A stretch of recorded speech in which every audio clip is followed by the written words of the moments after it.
Hello. Hi, Kamala. Hi. Hi. I'm very surprised you didn't get the link earlier. No, I got the link. I didn't add it to my calendar, so it was in the email. So I Got found it. out all Got the it. links for But even for next week. you did get it from Zoom, right? Zoom, yes, yes. Okay. Well, I'm just Yeah. wondering, in fact, one more trainer told me that they don't have the link. I was like, has the link not been sent to anyone? No, it's been sent. The only thing is, it was sent in the previous all the 3 weeks. So it was just overlooking at my end. No worries, no worries. So this is the second last cohort now for the Mm-hmm. online FDP. And then after this, there's one more. And then I'll work on all the documentation, putting everything together because I know that is pending from my side. You know what I'm talking about. Yeah, yeah. So once that is done, once the cohort is over, then I'll just focus on the all the documentation to send it to Atal, and then Sure, sure. things No will be problem. taken care of. Yeah. So we'll just, I already started the webinar. So welcome all the faculty members who have joined after a long day. I've been to a couple of colleges recently, over the last 2, 3 days, and the faculty members have a lot of work to do. They take care of so many things. So, a big round of applause for all the participants who are joining us after all the work that they do in the institutes. Uh, so, hats off to all of you, and thank you for taking the time to upskill yourself. We really appreciate it, and I also appreciate Dr. Pramod because he's taken out time from his busy schedule to deliver this. He's joining us from Prague. He's our international expert, and we are very privileged that he works with his work. He's the director IT AI at DHL Group Services, IT Group Services, and he looks after UI and UX and customer satisfaction and customer experience. That's what he's passionate about, delivering the best. And today he'll be taking this session. And just before I hand it over to Dr. Pramod for his session, I'll just once again clarify that there is a attendance is on Zoom and your assessment is on Future Skills Prime. We will be happy to extend this course to your students also. For you, the assessment is absolutely free in your group. If you want, I can just quickly show you the Future Skills Prime website. I hope you are listening carefully because I am repeating it every day. This is the Future Skills Prime website, and what you need to do is just log in with your registered email ID on Atal. That is your registered email ID is not only your login ID but it is also your password. उसको आप setup कर लो. You set it up and then you go to groups. If you're not able to see the groups, just reload this from here or search for AICTE and then you'll see your group. This is your group. If you can see your group, type yes in the chat. This is your group, this is your course, and this is your assessment. If you can see it, just type yes in the chat. This is what you need to do. Anjali ji, thank you. A Devi ji, thank you. Shashi Kumar, Sejal, Krishti ji, Manju, Geeta ji. Mr. Mayank, we are attending. Why the course? It's up to you if you want to finish this course. That will guarantee that you get 70%. Shraddha Brangale ji, you please need to log in. Why you're not able to see, I am not sure. Assessment you have done, great. All those who have done the assessment, we will getting your marks on Monday. We will upload it by maximum by 11th. And so, Dr. Mayank, it's up to you. It is advisable. I will recommend that you complete this course so that you are able to take the assessment nicely. But rest is up to you, of course. It's not a very difficult course if you just log in and start. Small modules are there. and it'll help you because then you can give the same teachings to your students also. So with that, I'll just stop the share and I'll hand it over to you, Dr. Pramod, for your session. Yeah, thanks, Kamna. So let me share the screen. You can email me your reflection journals. I've sent it in the group. You can fill it and email it to me.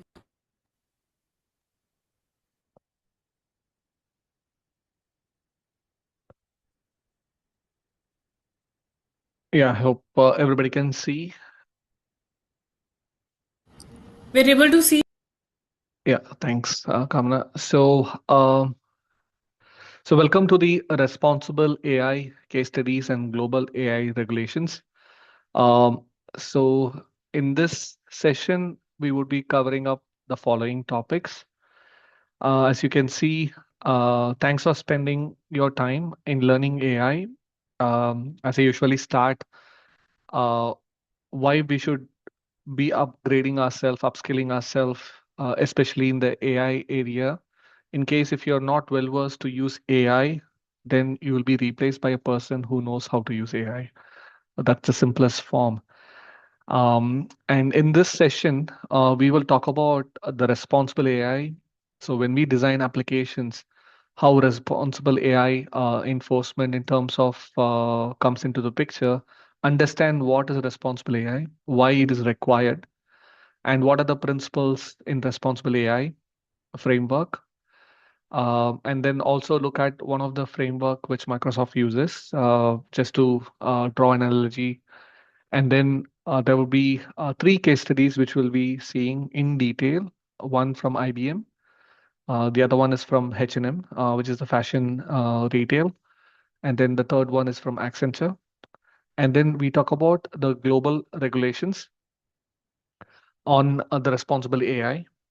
And then we look at global regulations, especially from Europe, from US, from India, and then we look at some of the other Asian countries where the global regulations are, and how the regulations are implemented, and then what are the challenges around implementation, and then we will have Q&A.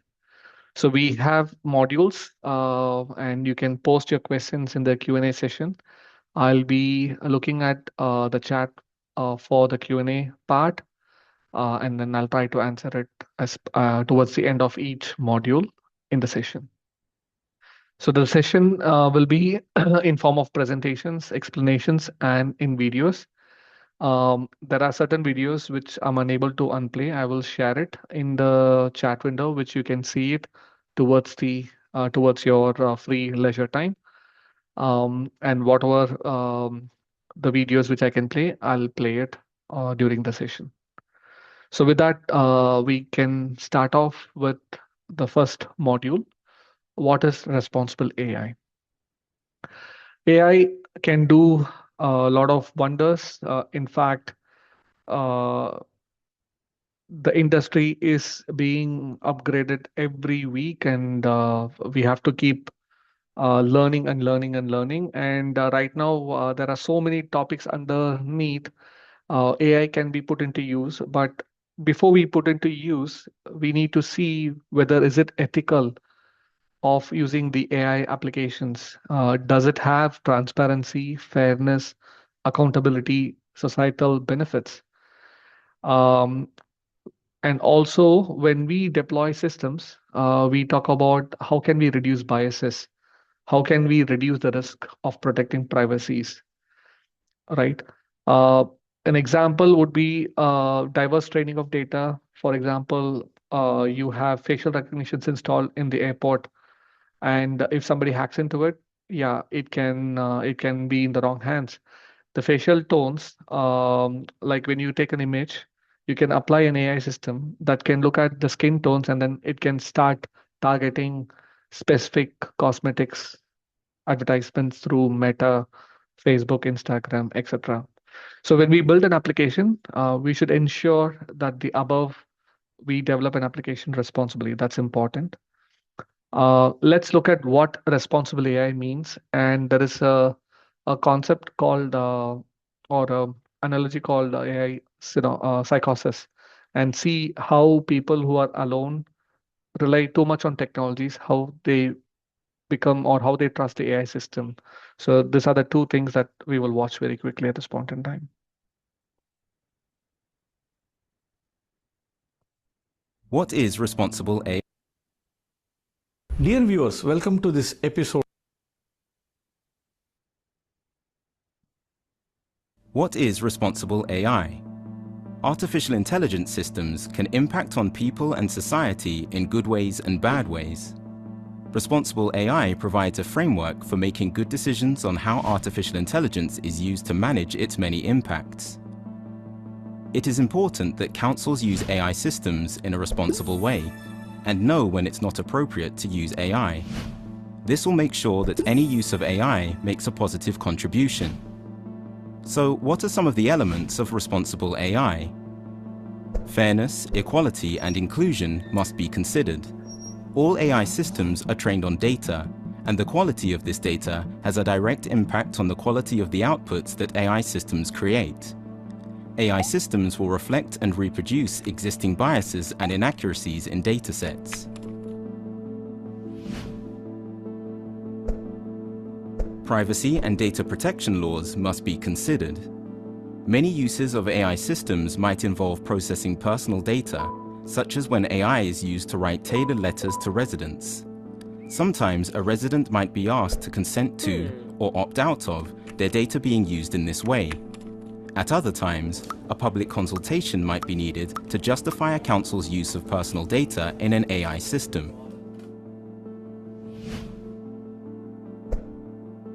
Transparency and explainability must be considered. Councils must be transparent with staff and residents about when and how AI systems are being used, and how any decisions enabled by AI have been made. Councils also need to consider what will need to be done if an AI system creates an output or process that does not fulfill its purpose.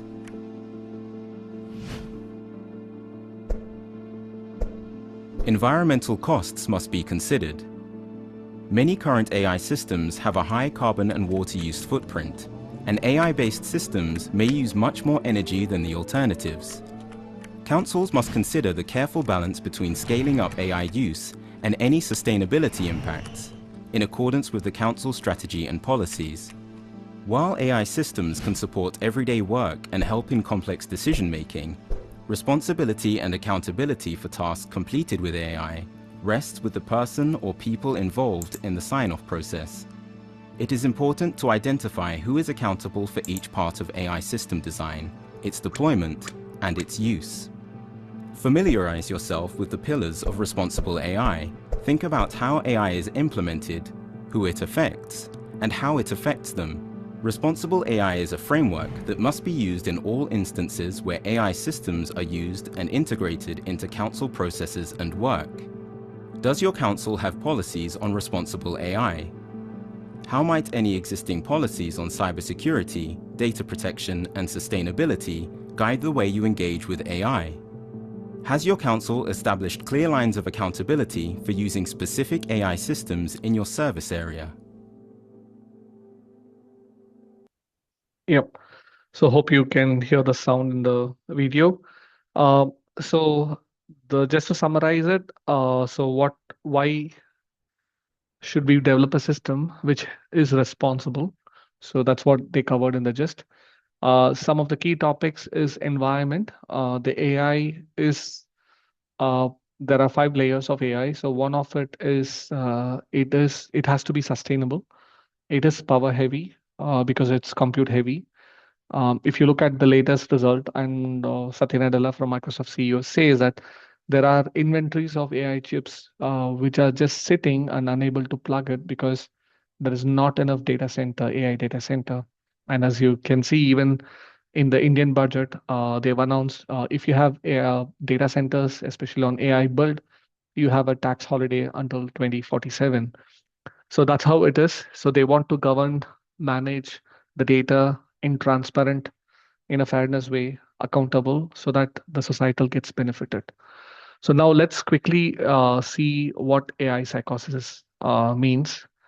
and the overuse of technology. Microsoft's head of artificial intelligence says he is alarmed by the rising cases of a phenomenon dubbed as AI psychosis. It's a non-clinical term used to describe those who rely so heavily on chatbots such as Copilot or ChatGPT that they become convinced something imaginary is real. Zoe Kleiman reports.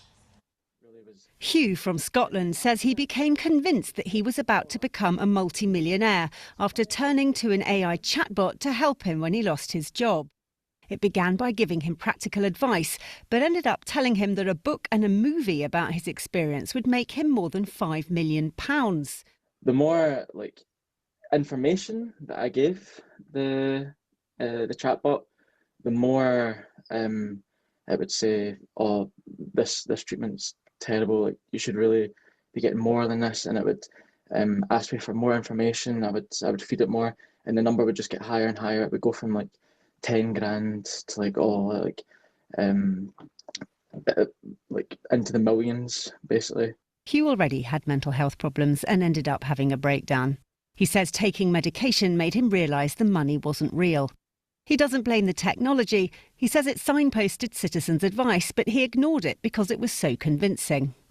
AI psychosis is a non-clinical term to describe people who start using chatbots like ChatGPT, Grok and Claude and start to lose touch with reality. I've had messages from people convinced that the tech has fallen in love with them, or think they've unlocked a secret human inside it, or even think it's deliberately trying to harm them. A survey of 2,000 UK adults carried out for Bangor University's Emotional AI Lab found that 57% thought it was strongly inappropriate for the tech to identify as a real person if asked. But 49% thought the use of voice was appropriate to make chatbots sound more engaging. 20% thought children under the age of 18 shouldn't use AI at all. We as professionals and doctors may start having to ask people when we see them in clinic how much AI they're using, how it's affecting their lives, just like we would for smoking, alcohol. We already know what ultra-processed foods can do to the body. And I think with this ultra-processed information, we're going to get an avalanche of ultra-processed minds that we need to deal with. The advice is to make sure you double-check everything a chatbot tells you and don't stop talking to real people. Finally, if you feel like you're using AI to make all your decisions for you, think about taking a step back. Zoe Kleiman. Yeah. So that's what the clinical term AI psychosis means. And as you can see, Australia has banned the usage of the social apps under 16. There are talks going on in India as well as in Germany as we speak, considering whether should social media be banned for under 16. Just to preserve the sanity of human beings, not to get into such kind of clinical symptoms like psychosis. So we saw what is responsible AI. Now let's understand why responsible AI. So let's understand this by an example here. So Japan recently said it won't develop any killer robots. Killer robots are nothing but robotic soldiers which are being deployed on the front line. So there was one news snippet which came in where they were building 3 robots into their secured lab, and one of the robots started harming the creator or the human being who was working in the lab. So his team members started to dismantle or destroy the human robots through instructions, through programs. And as he did disassembling of one of the robo, it had an AI feedback, which means that the second robo started to download instructions connected via the backup link. And as the first robo started disassembling, and the information started to move from the second to the first and started to reassemble and started to destroy the human beings in the part of the secured lab.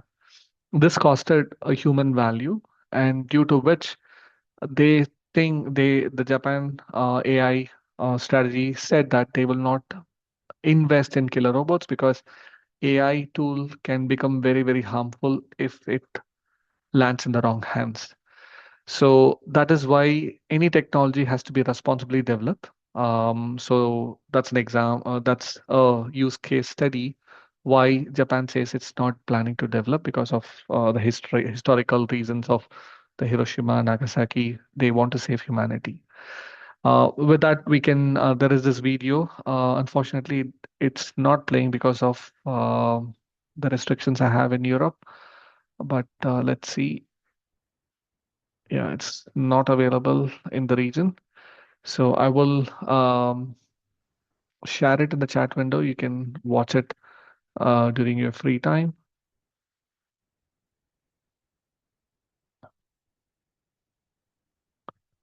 Right. And let's look at another example. So DPD is a local courier company in Europe.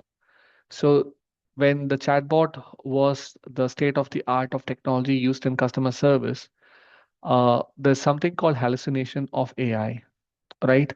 So normally this chatbot was developed to give informations for an end user through chats.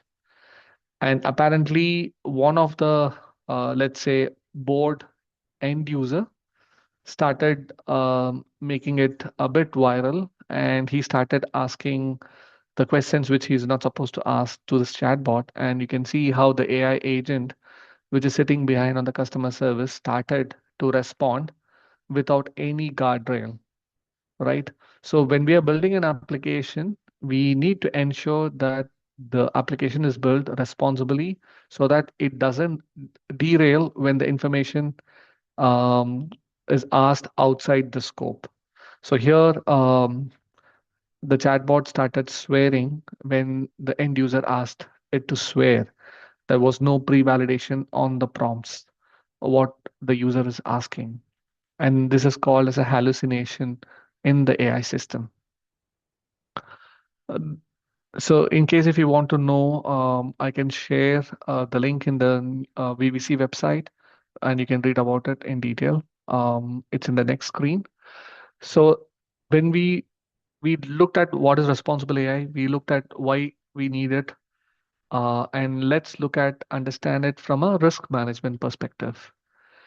As we build AI systems, it's inevitable that we on a day-to-day basis use it. Uh, Perplexity, for example, is a AI application which is developed from India.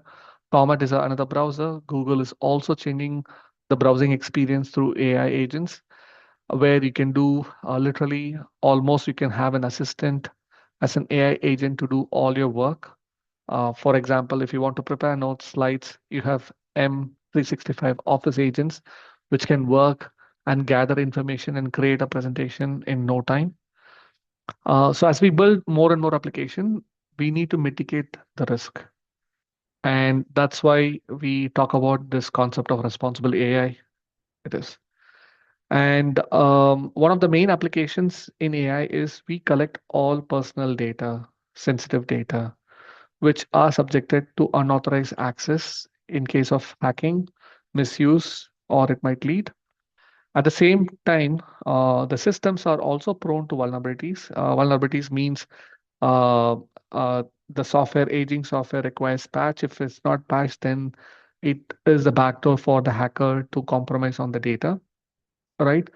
Uh, and responsible AI pushes organizations to establish these policies, procedures, mainly to identify, prevent, and manage the threat. So it's the main goal is to minimize the risk, right? For example, recently there was a lawsuit against Facebook or the parent company Meta. So basically, what it's a small example where I take a selfie and I upload it in Facebook and I delete it, or I upload it in Instagram, I delete it after a few times. So these are all my base group of the data which I would target advertisement, because there might be various reasons why I would delete a selfie of mine, because I might be not confident that I have skin issues. I'm not looking handsome. So in that case, what happens is this kind of data is collected, and there's a target advertisement is used for people who deletes the selfies, and they were using this information to do the ads which is as part of the Meta. You have like Google Ads. Meta also has a ad platform which has a revenue about close about $120 billion. So it targets it. And then this was leaked in the media and it is now in suit. So that's an example of how data is used behind the scenes to develop applications for targeting for advertisements. The next one is regulatory compliance. Uh, we'll talk about this in a global regulations in detail, but just give you a high level overview. There are existing laws and regulations which govern the usage of data, especially when we build AI systems, right? And this governs or put guardrails whenever we build systems. For example, in Germany, if I need to build a system and give that system to an employee to use, I have to get a workers' council approval to deploy a system. Workers' council is nothing but the labor unions. So I have to go through and get an endorsement, and then only I can use. I just cannot deploy a system and ask and give them the training and ask them to use tomorrow without the regulations. The role of standardization institution. There are standard institutions like we have ISO 42001, the NIST, which is National Institute of Standards and Technology, which provides specific requirements and best practices for developing this AI system, which also guides the organizations to use it responsibly, right? The more is the importance of being compliant. Achieving compliance with the regulatory framework and that standard enables an organization to meet a legal obligation, especially if you're publicly listed company, you don't want to taint your name or you don't want to be in the headline for wrong reasons. So for this risk mitigations, it is required to ensure that we use responsible AI. So in terms of why we talked about risk management, the second responsible AI why we need it is to manage our regulatory compliance to build systems. The third one is the bias mitigation. Like I mentioned, we have lot of data sets.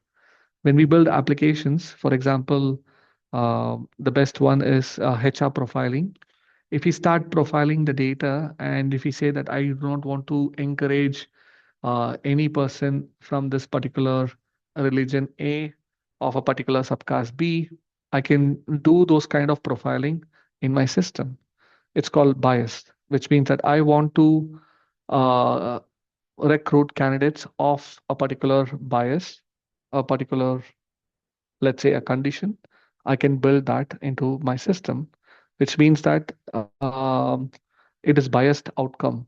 So, for example, in US, I don't need to declare my gender for application process or for my CV because you are recruited for your skill set.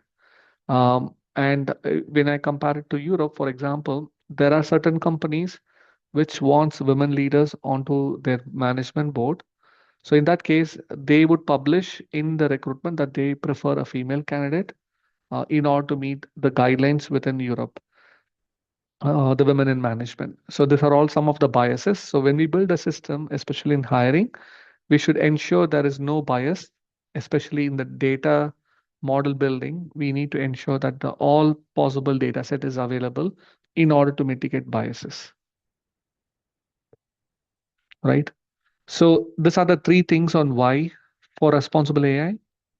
Let's look at the principles of responsible AI, right? So if you look at any companies across the world, the principles of responsible AI can be encapsulated into these five principles: fairness and inclusiveness, transparency, privacy and security with respect to data, reliability and safety, so that the end user is not penalized or impacted. And if there's any breach, there is somebody to be accountable, which is accountability. So different organizations have developed various iterations in terms of responsible AI principles. I'll give a small snapshot from Microsoft. MSFT stands for Microsoft. That's the ticker symbol So here, let's look at a executive summary view of principles of responsible AI. When we talk about fairness, in terms of challenge or risk, bias can affect the result. For example, loan. If a farmer is applying for a loan in a banking system, and if you want to discriminate, uh, there is a possibility that when you do a model training in your risk modeling, um, there is a high probability that the data can be biased. So that's an example where a loan approval model discriminates by gender due to biases in the data, because we would have trained the model with only because we consider all farmers equals males, but and hence you will have a loan approval. The moment when a female was asking for a loan, the system rejects it automatically because there was no data seen for female. That's an example. Reliability and safety. AI can cause inadvertent harm. For example, generative AI model can produce output that can be inaccurate or dangerous. There are a lot of examples that you have seen. There are photographs which can be transformed through AI for, let's say, the actor actresses in the area. There are political people who have spoofed videos making statements. So, and we will see in the regulations how you have to distinguish between an AI generated video and a non AI generated video in China, for example, in order to ensure that the safety and reliability of use of the technology is imposed. Privacy and security, as we said, like Facebook and Meta, so the private data could be exposed. Example is medical diagnostic data, bot trained to use a sensitive patient data. And if I ask to share the data, it can share the data. So like what we have seen in DPD, the customer service chatbot. Inclusiveness, the solution may not work for everyone. That's an example for loan. Um, a female candidate, a female farmer applying for a loan getting rejected because we have not included that data into our model training. Transparency, the user must trust the complex system. An example is the loan approval system. It's an AI-based financial tool, makes investment recommendations. For example, we also seen in the AI psychosis where the person believed that AI, that he could be the next millionaire, and he started buying a lottery. The last one is accountability. Who's liable for AI-driven decision? An innocent person incorrectly convicted for a crime based on evidence from facial recognition. If you build such a system, who's responsible for it? Just to give an example, we have a law in Europe called GDPR. It is very enforced in Germany. For the division that I work, it's called Post and Parcel, which is like similar to or equal to India Post. And we store data, for example, which uniquely identifies the person identity, which is the name, surname, date of birth, address information, mobile information. Every courier carries this information and calls you and delivers either in quick commerce or in the last mile delivery. So imagine if this data is leaked in a public domain in Germany, right? And let's say I'm responsible for the DPO, data protection officer, and I am also, let's say, example, my colleague who is AI expert building the system. And if data is compromised, German law says that throw these two people into the prison without any questions. That's how strict they are. They are very, very strict on the personal data privacy. It's called GDPR. We'll talk about it global regulations. So that's an example of who is accountable when we build a system, right? Let's look at each of the five principles very quickly, and then I'll look for any questions or not. In terms of principles like fairness, inclusiveness, we've already seen the female farmer applying for a loan. Uh, there is any when we build an AI system, we have data, we train the model on the data, and the model efficiency is based upon the data. So when you sample the data, you have to include all possible data inclusively so that the model does a fair play and does not do any unfair play, and inclusively you see all the data. For example, some loan system. So commitment to fairness and inclusivity, research on model development, implementing inclusive design methods. So as we build, always within the AI system development, there is an auditor or a person, a business analyst who ensures that he collects all the data, all samples of the data, ensures that everybody's included in the training.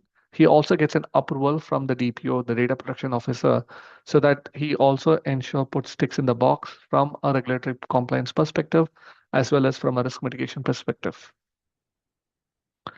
Transparency. So when you build an AI system, you should be able to explain the capability of the AI system.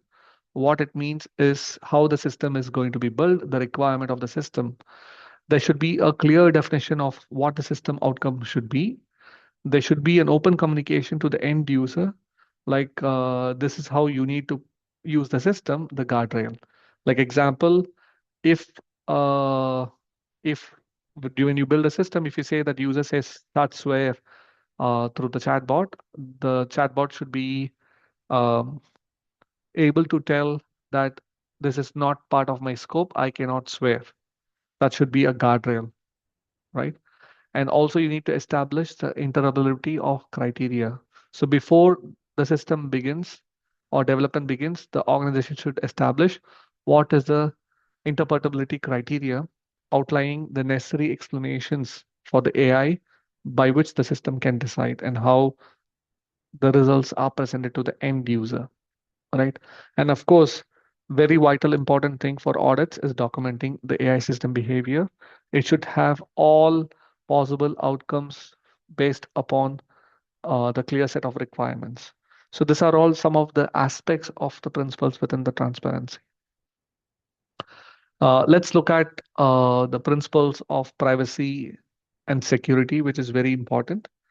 In line with security standards, for example, like GDPR, I've already said, GDPR is expanded as General Data Protection Regulation, which is part of the EU norm, which is across all 28 countries in the European Union. Um, and if you look at US, one of the state, California, has CCPA, which is California Consumer Privacy Act, that governs the collection, processing, and storing of information. So basically, organizations needs to ensure that they protect confidential information, sensitive information, before they implement any ISMS. ISMS stands for Information Security Management System, right? There are organizations which has this ISO standard, BS 7799 standard, which is ensuring the data security. They review it. They have to get this system before they can work with any vendor, for example. So these are some of the rules and regulations which comprises policies, process, tools, controls to identify or mitigate the risk of data breaches. All right. So next is a video. Again, it is unable to play in my region because of some settings in the YouTube. This is a very interesting video to watch because like I, as a parent, stop uploading pictures of my kids online because it can fall into the wrong hands or it can be used in through AI. It can have all possible impacts as the kids grow up. So this video shows do not load any information of the kids online in, let's say, Instagram, Facebook, etc. So how it talks about the privacy and security, how one has to protect um, our own the personal identity. So this was from Deutsche Telekom. Deutsche Telekom is a German telecom company. How deepfake AI is used. So it just shows you how the images ends up in deepfake. Um, so like Geo, Airtel, Deutsche Telekom is one of the service provider in Germany. Next principle is reliability and safety. The principle of reliability and safety necessitates the AI system dependable and operate consistency, right? So how reliable? So if I keep asking information to an AI system, am I getting consistent output and the data is safeguarded? Let's say if the AI psychologist says that, oh, I want to become a millionaire, and can I go buy a lottery?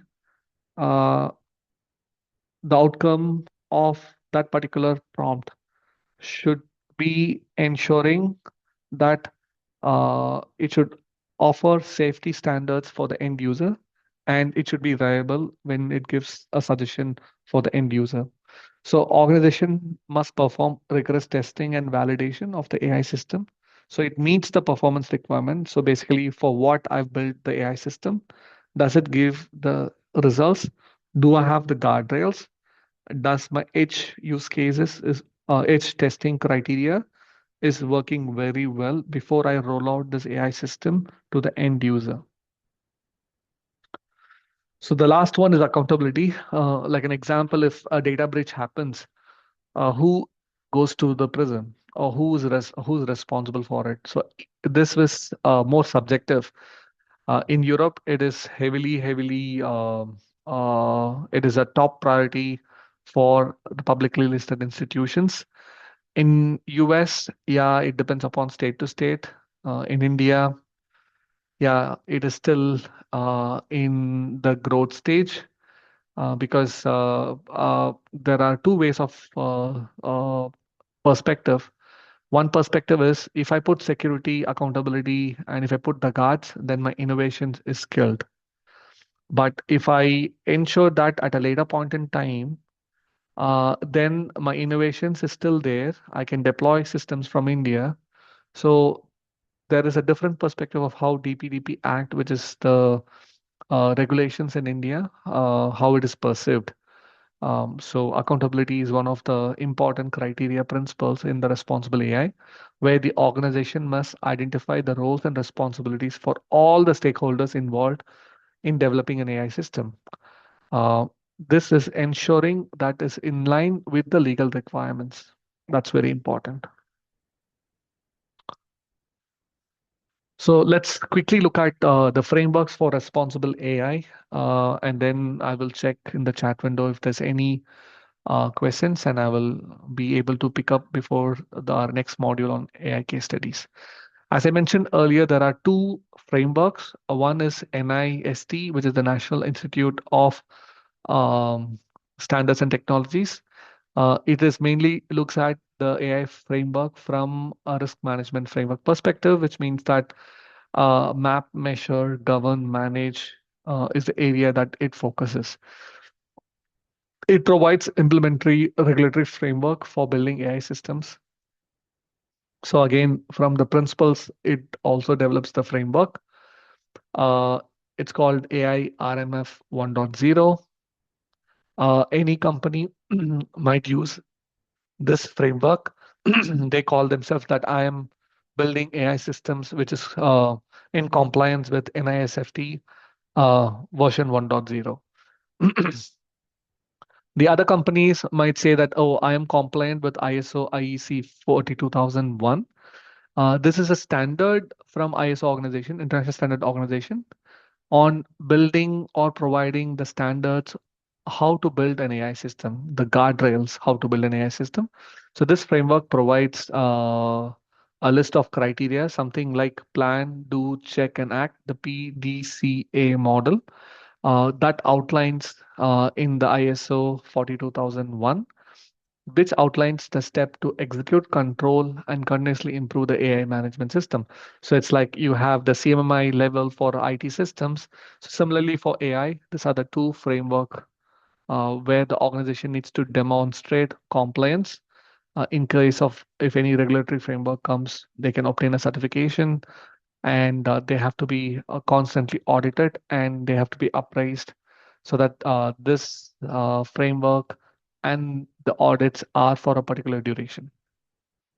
With that, we finished the first module.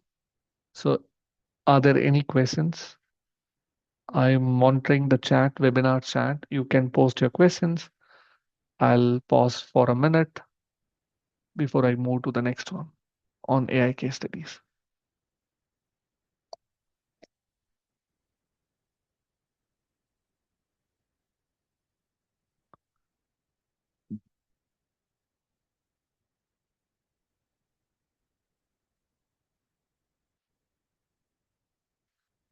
Yeah, I see some comments. Anjali saying France is also banned. Um, that's. I think I didn't follow France. I was just reading the news on Germany. I need to double check on France.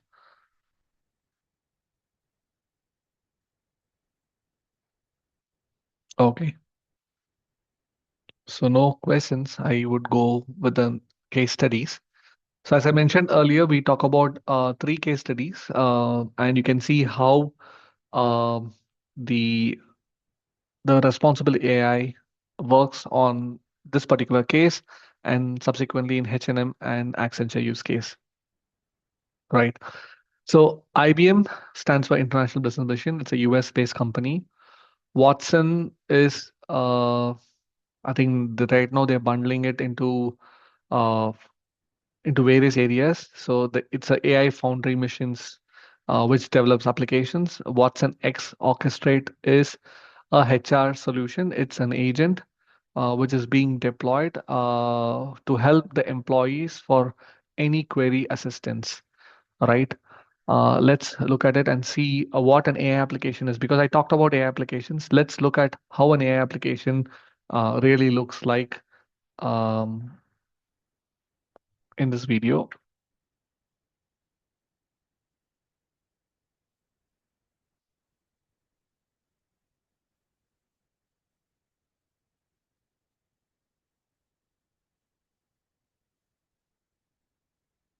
IBM Watson X HR agents are pre-built AI agents that can simplify HR operations right out of the box, no coding required. Let's see how they work. Your employees can easily navigate common HR tasks and find the answers they need. All they have to do is simply ask the agent. The agent guides them by asking for the inputs needed to complete the task. It can autonomously use tools to plan and act, performing tasks while reflecting on the result to learn and refine their approach. Multi-agent orchestration allows the agent to collaborate with other AI agents and jump from one request to another, so you can spend less time toggling between apps and more time getting things done. Be it looking up your benefit enrollments or navigating leave management or anything in between, you can do it all in one seamless chat experience. The agent is your single front door to systems such as Workday, SAP, and Oracle. So instead of using 10 to 15 tools for a process, you only need to use one. And you can know if you are getting the right answers by looking up the agent's logic and chain of thought reasoning to show you how it arrived at the answer. These agents are available out of the box in an easily searchable catalog. Take the agent further by extending it in no code. Just select Use Agent to go to the Agent Builder Studio. Here you can connect to your specific content to ground the agent, create custom tools, collaborate with other agents, and deploy in channels like Slack. The result is a shift toward more streamlined processes and strong employee support.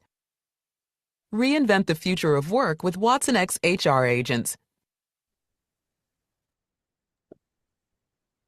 That's an example of agents used in IBM. So as I said, this is a web-based AI agent for the HR in order to reduce any queries or the quick questions to the HR that's being deployed. Let's look at H&M. H&M AI responsible framework. So H&M, you will watch a video on the head of AI, how they implement the responsible AI framework in building the AI applications.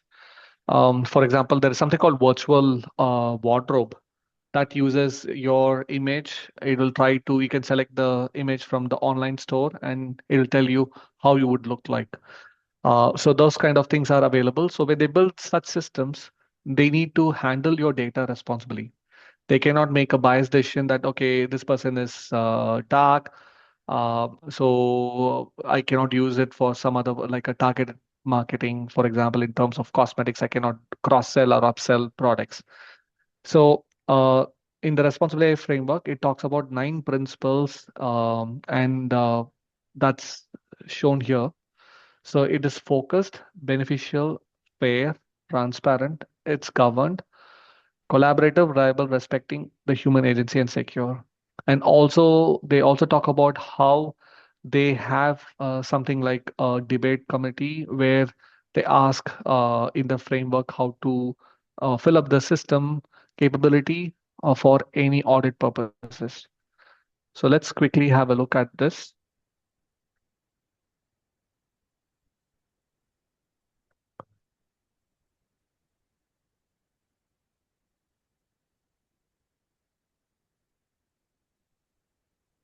Strategist at the intersection of fashion and technology. Linda joined the Advanced Analytics and AI function at H&M Group in 2018. Linda has written 2 nonfiction books and has studied journalism and project management at A wonderful thing about working with AI is that it's impossible to become bored. You wake up an ordinary Tuesday morning and Mona Lisa is talking. I mean, who would have thought after all these years? It's impossible to become bored because the AI development is delivering jaw-dropping news on a regular basis as both research and adaptation is moving forward rapidly, and many industries are facing new, unexpected challenges. For example, I love reading about the legal community scratching their heads as people are trying to sue algorithms. Or the art world arguing about authorship when Christie's here in New York sold an AI-generated artwork for the first time last fall. Who should we blame when things go wrong? And who should get credit when things succeed? Is it the creator of the algorithm, the user, the trainer, or the AI model itself? It's really confusing and so interesting, I think. As a former journalist and writer, I get particularly excited about new research in natural language processing, and especially text generation. Finally, we might have a treatment for the terrible condition writer's block. But also, and I admit this more serious, better and better tools for creating misinformation on a grand scale. So serious that OpenAI decided not to release the full version of the latest language model for safety and security reasons. Following the AI development is a constant mix of amazement, hope, and fear. Like all technology, AI can be used for good or for bad. The same type of algorithm can be used to improve healthcare or to produce fake news videos. Today's AI can be of enormous benefits to society or a threat to democracy, depending on how it is used. So in that sense, it is like any other tool, just a very, very powerful one. But the tricky thing with machine learning is that even with the best intentions from the creators, even if you really want to do good, things can still go terribly wrong. And I think we've all seen the potential dangers and the early public missteps with self-learning algorithms. Chatbots becoming racist, triggered by comments on Twitter, or image recognition systems trained on unrepresentative data. And none of these were meant to cause any harm, and yet they did. We humans have created a very powerful technology that is complex and unpredictable, and still very immature, both the technology itself and our conversation in society around it, because we haven't really learned how to control it yet. And I think powerful and immature is a very interesting combination. It's like an almighty toddler, and we're often letting this toddler out in the world with minimal parental guidance, letting it make its own decisions and act on them. In the early days of AI adaptation, there's been a lot of bad parenting. A few weeks ago, I was listening to Satya Nadella, the CEO of Microsoft, who called digital ethics and responsible AI the question of our time. I agree with him, and I don't think we need to wait for a potentially conscious artificial general intelligence that will treat us all as ants, because the questions are pressing enough, challenging enough as they are today. The most pressing ethical questions regarding AI differs a lot between industries, of course. If you look at, for example, the healthcare industry, the media industry, or makers of autonomous cars, they face very different challenges than the retail industry. And the retail industry's challenges might even seem trivial in comparison. I mean, after all, we're just selling things. So why do we need to care about AI and ethics? And I think the simple answer is exactly that, because we care. If you care about your customers, your employees, and the world around you, you can't ignore this topic. But let me also borrow some arguments from a Gartner report about the urgent need for digital ethics. Trust in business is at an all-time low today, and the risk of not monitoring technology for unintended consequences could lead to public embarrassment and scandals, harm people's privacy, health, or lives, and can have an adverse effect on the business in terms of reputation or shareholder value. While the benefits of taking a clear stand can differentiate your company from the competition and result in higher customer satisfaction.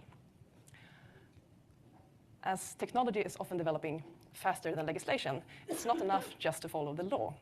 AI opens up so many new possibilities, but that we can do something doesn't mean that we should do it. And the discussion has to go from are we compliant to are we doing the right thing? I joined H&M Group last fall as head of AI policy in the Advanced Analytics and AI department. And at that point, our AI projects were already covering the whole value chain, from design to customer experience.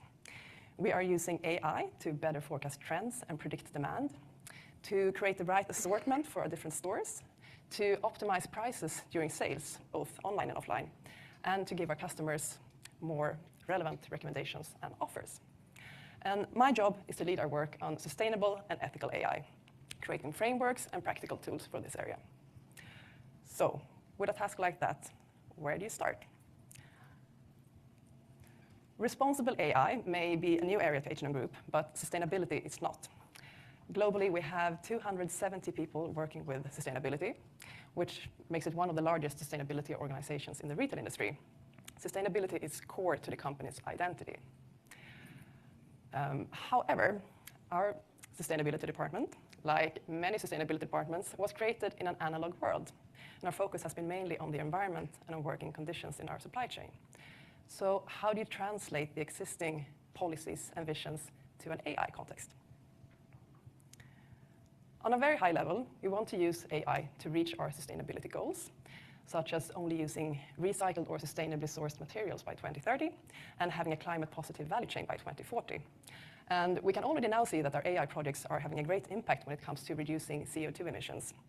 Because with the help of AI, we can become much sharper in aligning supply and demand, which, for example, leads to less transports and warehousing. And secondly, we want to work with AI in a responsible way, which means actively working to avoid causing any unintentional harm when using AI solutions. One of the first things we did was to create a checklist that is now used by all our ongoing and new AI projects. And it's centered around 9 areas that we think are crucial for responsible AI. All our projects should be focused, beneficial, fair, transparent, governed, collaborative, reliable, respecting privacy, and secure. This checklist is a 2-page document. It's with around 30 questions. It's long enough to cover the most important parts and short enough to be easy and practical to use. And to give a few examples, our questions cover, for example, topics like algorithmic bias, diversity in our AI teams, to purely technical questions around security. And many questions are phrased in an open way, so it's not that much about ticking boxes, but more about starting a conversation. So, for example, instead of asking, does the use case have a negative effect on any vulnerable groups, we ask, have you discussed how the use case affects vulnerable groups? And it's just a tiny difference in wording, but I believe it forces you to think in another way, and you actually need to have that discussion. So my goal is to make the ethical questions top of mind for anyone working with AI. And I think one of the key methods to achieve that is to get people talking about it. But a discussion about AI and ethics can become very abstract. So to make the topic more tangible and easier to relate to, we tried something. Using the power of storytelling, we created the Ethical AI Debate Club. So we invited people from different parts of the company, from different departments, with different professional backgrounds, to meet up for a debate. And we wrote fictional ethical dilemmas that could potentially take place in the fashion industry today or in the near future, like mini science fiction stories. And we have also done this debate club at external events. Here we are in Berlin at an event called the Changemakers Lab this spring, where we included customers, AI researchers, and also other fashion industry executives. And during these debates, people have to argue for a pre-assigned standpoint. And it might not be their personal opinion, but that's part of the exercise to actually force yourself to find arguments, even if you don't personally agree with them. So let me give you a flavor of it. This was one of the first stories I wrote. I had this idea about people starting to fall in love with a very charming voice assistant.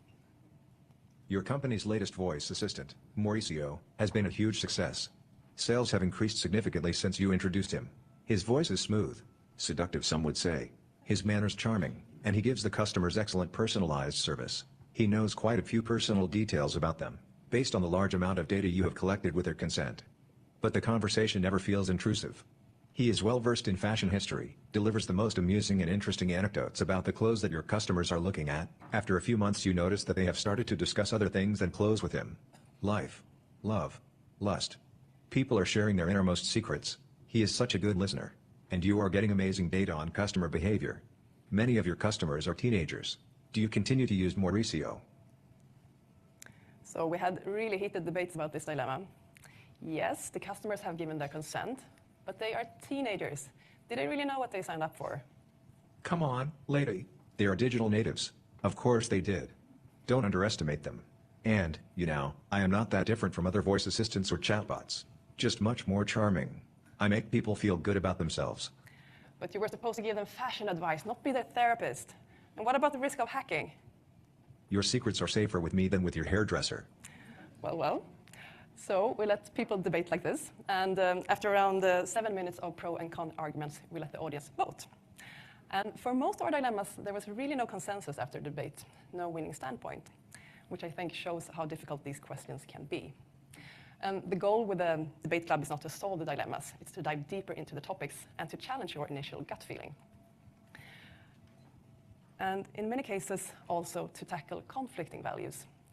Like, for example, if you have to choose between social and environmental sustainability, as in this story. It is 2025 and sewing robots are just as good as humans at producing clothes. A majority of fashion companies now have fully automated factories in all selling markets, with significantly reduced transports as a result. Following the last year's intensified debate on climate change, many environmentally aware customers embrace this shift. Producing closer to the customer also means that lead times have gotten shorter and customized on-demand production of clothes is common. However, another consequence of this rapid transformation is mass unemployment amongst previous garment workers, mainly young women in Southeast Asia. A global, feminist anti-automation movement has shaped in protest. As a both environmentally and socially aware customer living in a European country, you are torn between the choices on the fashion market. How do you spend your money if you want to do good? Do you buy local or global? Discussions about ethical dilemmas give you the opportunity to really think through your values, which I think is a healthy exercise for any company, organization, or person. And by practicing on fictional scenarios like this, we can also sharpen our standpoint and ultimately avoid making mistakes in the real world. As you noticed, the question in the last dilemma is not about what a company should do in this situation. The decision concerns you as a customer. Do you buy local or global? Looking at this very complex future scenario from a customer's perspective was not just about giving the story another twist. It was also a way to highlight that the AI development is affecting us in many of our different roles, not only as business decision makers, but also as customers, as employees, and as citizens. In one way or another, we're all part of the development in AI, and I believe we have a shared responsibility in getting it right. AI is not a force of its own. So we need to work together to involve more people in the discussions around AI and ethics. Yep. So that's from Linda on responsible AI, how H&M is using it. Then we'll quickly cover the inclusive on the biases part. We'll see a short video from Accenture on how they have their L&D, they have the HR system deployed, how they use this in terms of their hiring process and how they are responsibly developing applications.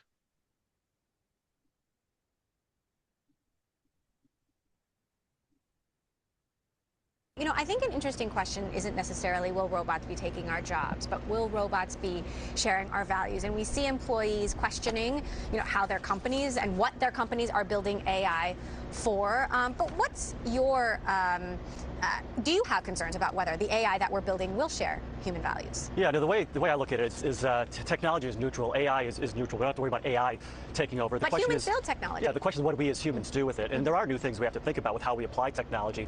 That's why when we look at artificial intelligence, we talk about something called responsible AI, which is how do you deploy AI to make sure it is living the values that we want to live and it's fulfilling the outcomes and objectives you have as an organization. So for us, that means looking at things like the accountability for the algorithms, the transparency and explainability, fairness and making sure it's not biased, in terms of how it's deployed, honesty, and a human-centric approach. And if you follow those values, we believe you can apply AI for the right outcomes. So what's your take on some of these controversies and companies that, to be fair, employ tens of thousands of people? Like, who's to say who they sell the technology to and who they don't? Yeah, I think the way we look at it in our business is our mission is to help clients apply innovations that they can transform and run their business more effectively, serve their consumers more effectively. And we see a wide variety of how to do that across all industries and across the public sector, working with governments as well. So we look at it carefully. We actually have a process internally that we look at with our responsible AI principles of how we work and know what kinds of programs we do, and we apply that to the way in which we create these outcomes for clients. And in doing so, we think you can both have your principles around AI and make sure that we're applying it with companies to design the right kinds of outcomes. Now, there's also talk about how whether AI has hit a wall. It's supposed to be so smart, so transformative, and yet still make some stupid decisions. No, well, the thing to understand about AI is not a human. It doesn't have human-level capability. It can do some very specific tasks that humans can do very well. It can recognize patterns. It can play games and things, but it can't be a human at this stage. Are humans overhyping it? I think it's overhyped a bit right now in terms of the human, the AI becoming human, but it's not overhyped in terms of the business potential. We believe AI has tremendous business potential. It's the fastest growing technology we've seen since I've been at Accenture 32 years, leading a lot of our technology waves. The fastest growing technology we've seen in that time, faster than cloud, mobility, internet, e-commerce in the initial wave. And that's measured by 19,000 people we have working in, technologists working in artificial intelligence for clients. Is China ahead of the U.S. in AI in the short term and the long term? You have to parse that question apart. China has a very clear articulated strategy in terms of the education, the workforce, data, and the technology of what they're doing, and that's setting them on a path that accelerating their progress to, I think they're in good shape for their goal of achieving leadership by 2025 and then by 2030 according to their plan. The U.S. has a lot of advantages. I'd say we're ahead right now in terms of research and development and application of AI. Europe is kind of working on their position with respect to AI. What I say in response to all that, it's too early to say who's really the winner. There's going to be hundreds and thousands of winners in the business adoption of AI across every industry sector. And the challenge for every company is figure out where you focus to create your advantage in the market. I recently saw a story about Chinese researchers creating an AI news anchor. So, is my job safe? I don't know. Is this the real Emily I'm talking to? I'm not sure. I think that it's an interesting example that they developed. But we see that in many professions, in journalism, in medicine. The initial AI personas. It's going to be a long, long time before AI can replace what you do, which is understanding what's of interest to humans. How do you ask me the right questions to really get at the heart and context around the issues that we all face? And that's really what we have to focus on: is how do we accentuate the human capability of people and make sure that we are using technology to make us more human as a result. That's what we believe the real outcome of AI is. So Accenture, 450,000 employees. Yeah, over 450,000 employees. Half of them are tech. Yeah, That's a lot. We're a technology company. We're the largest technology services firm in the world. Applying innovation, developing innovative solutions to help our clients, do their business more effectively. And the largest part of our workforce is those who do coding, computer science, technology for clients. So that's a huge sample size. What sort of trends are you seeing when it comes to women and underrepresented minorities in the tech portion of your business? Are you seeing improvements or not? Yeah, it's a huge focus for us. We're big believers in an inclusive workforce, and we've set a goal to be 50-50, have 50-50 gender balance in our workforce by 2025. Well on the way to that goal at 40+%, starting where we are today and making good progress. And it's a big personal issue for me. I'm on the board of directors of Girls Who Code and support many other organizations. Because fundamentally, we believe with the world we're moving into, technology is part of changing our human experience and changing every aspect of our lives. And if we don't have an inclusive workforce at the heart of designing our future and building our future, it's not going to be the future we want. So that's why we're committed as an organization to true inclusion and diversity in our workforce and supporting that across tech any way we can. So that's the third case from Accenture. Um, I mean, if you've seen how AI is transforming the industry, especially last few weeks, Anthropic, but there's something called Anthropic. They recently launched something called Cloud Opus 4.6. Literally, you can have a coder for $17 a month. You can have a coworker employed for close about $200 a year, which means that these are agents who can do all your data analyst kind of a role. Anything that you have a process in place, you can build digital workers and not employ people. So you can see all it's transforming the whole outsourcing industry, like Infosys, TCS. And to me, what's scary is these are all able to deliver code. They can run 24 cross 7, and it's going to cost you $20 a month, right? So as we build more and more systems, that's what you also need to look at the socioeconomic impact as well. So these are all the three case studies. In case if you're interested, these are all some of the case studies which you can see in the YouTube. This is the bias hiring on Illinois AI video for interview. Microsoft governance on Office of Responsible, how Office of Responsible AI enforces the values and committees. And then we have Dr. IBM Watson's on oncology. These are all few AI use cases, right? Let's look at the implementation steps. The implementation steps, for example, from cradle to grave, from a requirement to all the way to system building, you need to have a human-centered design approach. Always keep the end user in your design principles. Ensure the data sets are auditable so that we do not have any biases. The model can give a reliable and secured response. And also, we need to continuously monitor post deployment this model. This is called ML ops, machine learning operations. If any efficiency is going down in the existing model, then we need to retrain the model so that it gives reliable results, right? And the most important thing is embed governance into the whole cradle to grave implementation approach, which means that if you're a publicly listed company, ensure it is audited. You follow the guidelines, you follow the compliance process within the organization. So if we build such systems, then of course innovations and competitiveness is there. A risk mitigation or risk minimalization is there, and the companies can efficiently have a goal alignment before it grow. For example, sustainability is a key topic for most of the companies in Europe. Um, like they want to be a carbon neutral, like H&M wants to be carbon neutral in 2040. DHL Group, which is heavily on logistics, want to be carbon neutral by 2050. So with that, we will enter into module 3. We have last 15 minutes. I would check for any questions in the webinar chat. Yeah, looks like no questions. I will talk about the global regulations of AI. So as we saw, what is responsible AI? Why is responsible AI? Principles, frameworks, and use cases. Now, why regulations is required, right? So regulations is required mainly to prevent like biases, any breaches, such as deepfakes. It's more of risk-based approach that dominates in regulatory of AI systems. The transitions to regulations is a case to show how global rules are applicable for responsible practices. The EU AI Act came into enforcement in 2023. So it is mainly on risk management principles. Like you have an AI system, it can be, say, unacceptable, which is banned completely.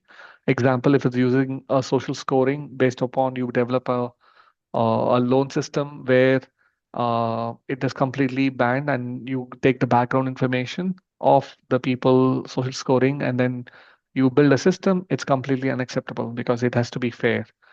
Like, for example, in terms of risk tier high, which means that audits are required. Limited means it's transparency. And then minimal is establishment is the AI board that needs to be within the organization. So this shows various global regulation comparison. Like, for example, EU, uh, 28 member block. The approach is based upon risk and it's horizontal. It focuses on human rights, ban on high risk like social scoring, example of it. US, as we saw the Californian or Illinois Act, it is state based, it's ad hoc, it's sector specific. It does not hurt innovations, it encourages innovations, and the privacies are state-wise law. There are 52 states. I would assume there are 52 privacy laws in US. In China, it's a state-led organization. It's vertical based. It focuses on stability and it requires algorithm has to be registered in the state. And if there's any deep fake or AI generated, it has to be labeled. Then we have India. So we have advisory DPDP Act, which is drafted in 2023, but it's not very, very highly enforced as we speak. Here it talks about the key focus area. It talks about data privacy, consent of AI processing of personal data, and it's an evolving AI ethics guidelines. Similarly, for other Asian countries like Japan and Singapore, you have layered framework that focuses on fairness, transparency in the data use. So this is a brief executive summary of global regulations. Let's do a small deep dive on US approach. As we see, it's a decentralized approach. There is no federal law. It relies on the state law, as we already seen in Illinois AI Video Interview Act, New York AI Bias Law. Then we have the California Act. There are certain small privacy laws by the state which addresses the automatic decisions without any opt-out rights, right? The previous government, Biden, worked on 2022 AI bill rights for voluntary ethical guidelines. Trump administration is working on 2025 AI action plan, which pushes deregulations, blocks the funding to restrictive states, and promotes innovations over ethic-focused rules. So that's the gist of it. In EU approach, as we already seen in the summary, it's a risk-based approach. It was enforced in 2023. We talk about the categories, which is unacceptable, regulates high risk, strict requirements like audits. In terms of limited AI, like chatbots, you need to have transparency, minimal risk. Example like spam filters, how it is used in, for example, in Google, you have AI enabled smart responses that has to be informed to the end user. Then you have the European AI board ensures harmonization within the various AI systems. In 2025, implementation has started across all the 28 member states. There are few countries which is progressing well, few they're not progressing well. Yeah, it's by country to country. In China, it's very easy. They have an AI strategy, the 2030 AI plan. There are targeted controls. It's vertically regulated. You need to label it. You have opt-out for rights, anti-discriminations, deepfakes, etc. In 2025, the new measures mandates labeling. This is the auto-generative content, but now you can see even Elon Musk was saying that online, even in X or any other things, there are agents which is posting and responding to the tweets in X. So these are some of the approaches towards the various countries which uses on the regulatory framework. Let's quickly cover the last part, which is the AI regulations in India. So it's called DPDP Act, right? So India, again, it's my thought. You might have a different opinion. When I compare it to Europe or in Germany, right? India lacks specific codified laws and regulations, especially indirect targeting. As I mentioned, there are two schools of thought. Anything can be correct. So this is in order not to harm the innovations, they might be a bit relaxed on AI regulations. But as I see, no dedicated AI legislations as such available. No standalone AI law exists. It's technology agnostic. We have seen in terms of data protection or there's a personal identity protection law. There is nothing famous enforced by each institutions, right? Um, there are certain sector-specific frameworks are also available, especially in the area of health and finance. Uh, the draft was there in 2023, but I see there is not severely enforced in consumer apps. So some of the key strategies and principles is we have the National Strategy for Artificial Intelligence. It was started in 2018, which talks about responsible AI to protect ethics, privacy, and security. We have it also follows the same approach of principles. There are two regulatory bodies within India which monitors the AI regulations. One is the Ministry of Electronics and Communication, Information Technology, and then Ministry of Commerce and Industry, which are the two authorities. Uh, the maximum enforcement and risk I see is penalties. Even there are companies which has a leeway. They know how to beat the system. They will still have like for example, Google had a imposition of fines. There are companies which know the ways how to not to pay the fines and exit the country, right? And the focus remains on innovations, balance with risk in high impact areas where there are ongoing developments expected. So it's a space to watch. It's not matured. So with that, I finish the session for responsible AI and the use cases. We have last 7 minutes. So I will monitor the webinar chat. If there are any questions, feel free to ask or type.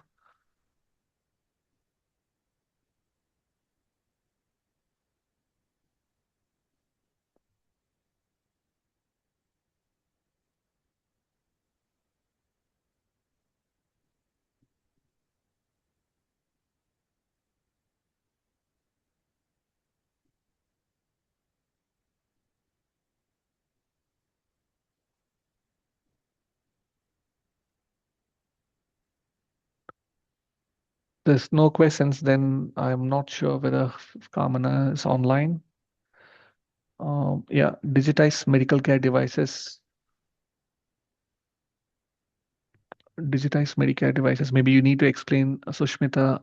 Um, like for example, there was one of the thing I was looking at is in Bangalore, they're trying AI-enabled hospital, which means that as soon as you enter, within 5 minutes, you're out with a diagnostic and with a full report. Are you looking at digitized Medicare like that, which is an AI-driven hospital? Unlike conventional hospital where you need to go, you need to register patients, which will take an hour, then you need to go run through various buildings. Where the AI digitized Medicare in Bangalore, which they're trying, it's a completely transformed medical care where you enter, you have a full body scan that will tell you what gives you the hint for the doctors. Then it opens a Slack. The Slack is like a ticket. There is a list of doctors available who can pick up that ticket, look at the diagnostic scans, and then he will give you the prescriptions in 5 minutes end to end.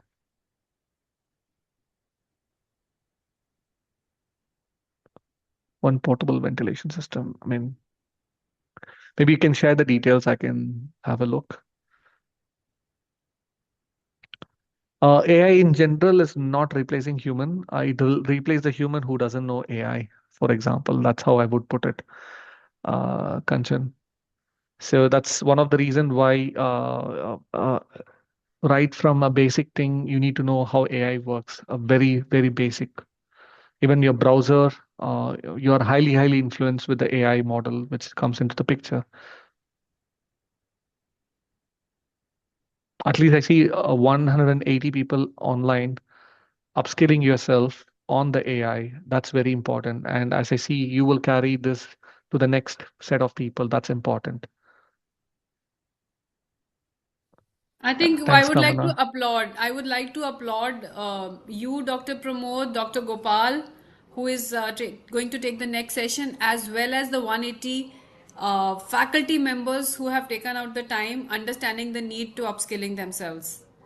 I think a big round of applause for them, and obviously AICT and NASCOM, I would say, for organizing this, but definitely the faculty members and both of you who are taking the sessions, taking out time and sharing your insights from, like, you from industry perspective and Dr. Gopal from academia perspective. I think it's very important and very helpful, because that is the learning. That's what they're going to take to the students. So Absolutely. And I'm literally worried the way the cloud and other stuff is coming in the coder. I can literally, it took me about an hour to code an entire BI system last week. sorry, And sorry, sorry. Can you it repeat took, what? I have to do a migration from an old Cognos to a new Power BI system. It was in German. All the business rules were German. So the end-to-end time to take to model and design an architect, including the base set of code, it took about an hour to do. It just requires a prompting. So that's how the things are changing or evolving. So even But I you didn't don't use think it. Claude. You did it yourself, right? No, I used an AI to do it within an hour. Normally, the project takes about 3 to 4 months. With 4 people, took about an hour to do it. So imagine the future of the students if they don't know how to use AI, how to work smarter. The employability is a big question mark. So things are changing crazy, and this is just using Copilot. Um, and if you use cloud, it's much more easier. Yeah, it's crazy world out there, and I don't think even my job is at risk. It's safe, you mean? No, it's at risk. I can be Yeah, yeah. easily replaced by an agent. Same here. Thank. Same here. I don't think so. I think there's a personal touch requires. I think academia, it's very important. I think you need to have the human touch. I don't think uh, from a student perspective, everything can be online. Everything can be a tutor agent who can run it across. There should Yeah. be a personal, psychological, human touch is required. At least that's my view. You cannot replace everywhere, everything. Yes, correct. Thank you so much for that. On Yeah, that note, thank you. I would See like to you. thank you, and I would like to welcome Dr. Gopal. Welcome, sir. Thank you. Thank you very much. It's a pleasure. I've been enjoying the case studies which Dr. Pramod Dasan has been nicely using on the topic responsible AI. So thank you very much, Dr. Pramod. And yeah, Yeah, can I I will take? just, yeah, I'll just hand it over to you to introduce yourself and take the session forward. That's nice. Thank you very much. I'm Gopal. Currently, I'm an adjunct professor in Mahendra University.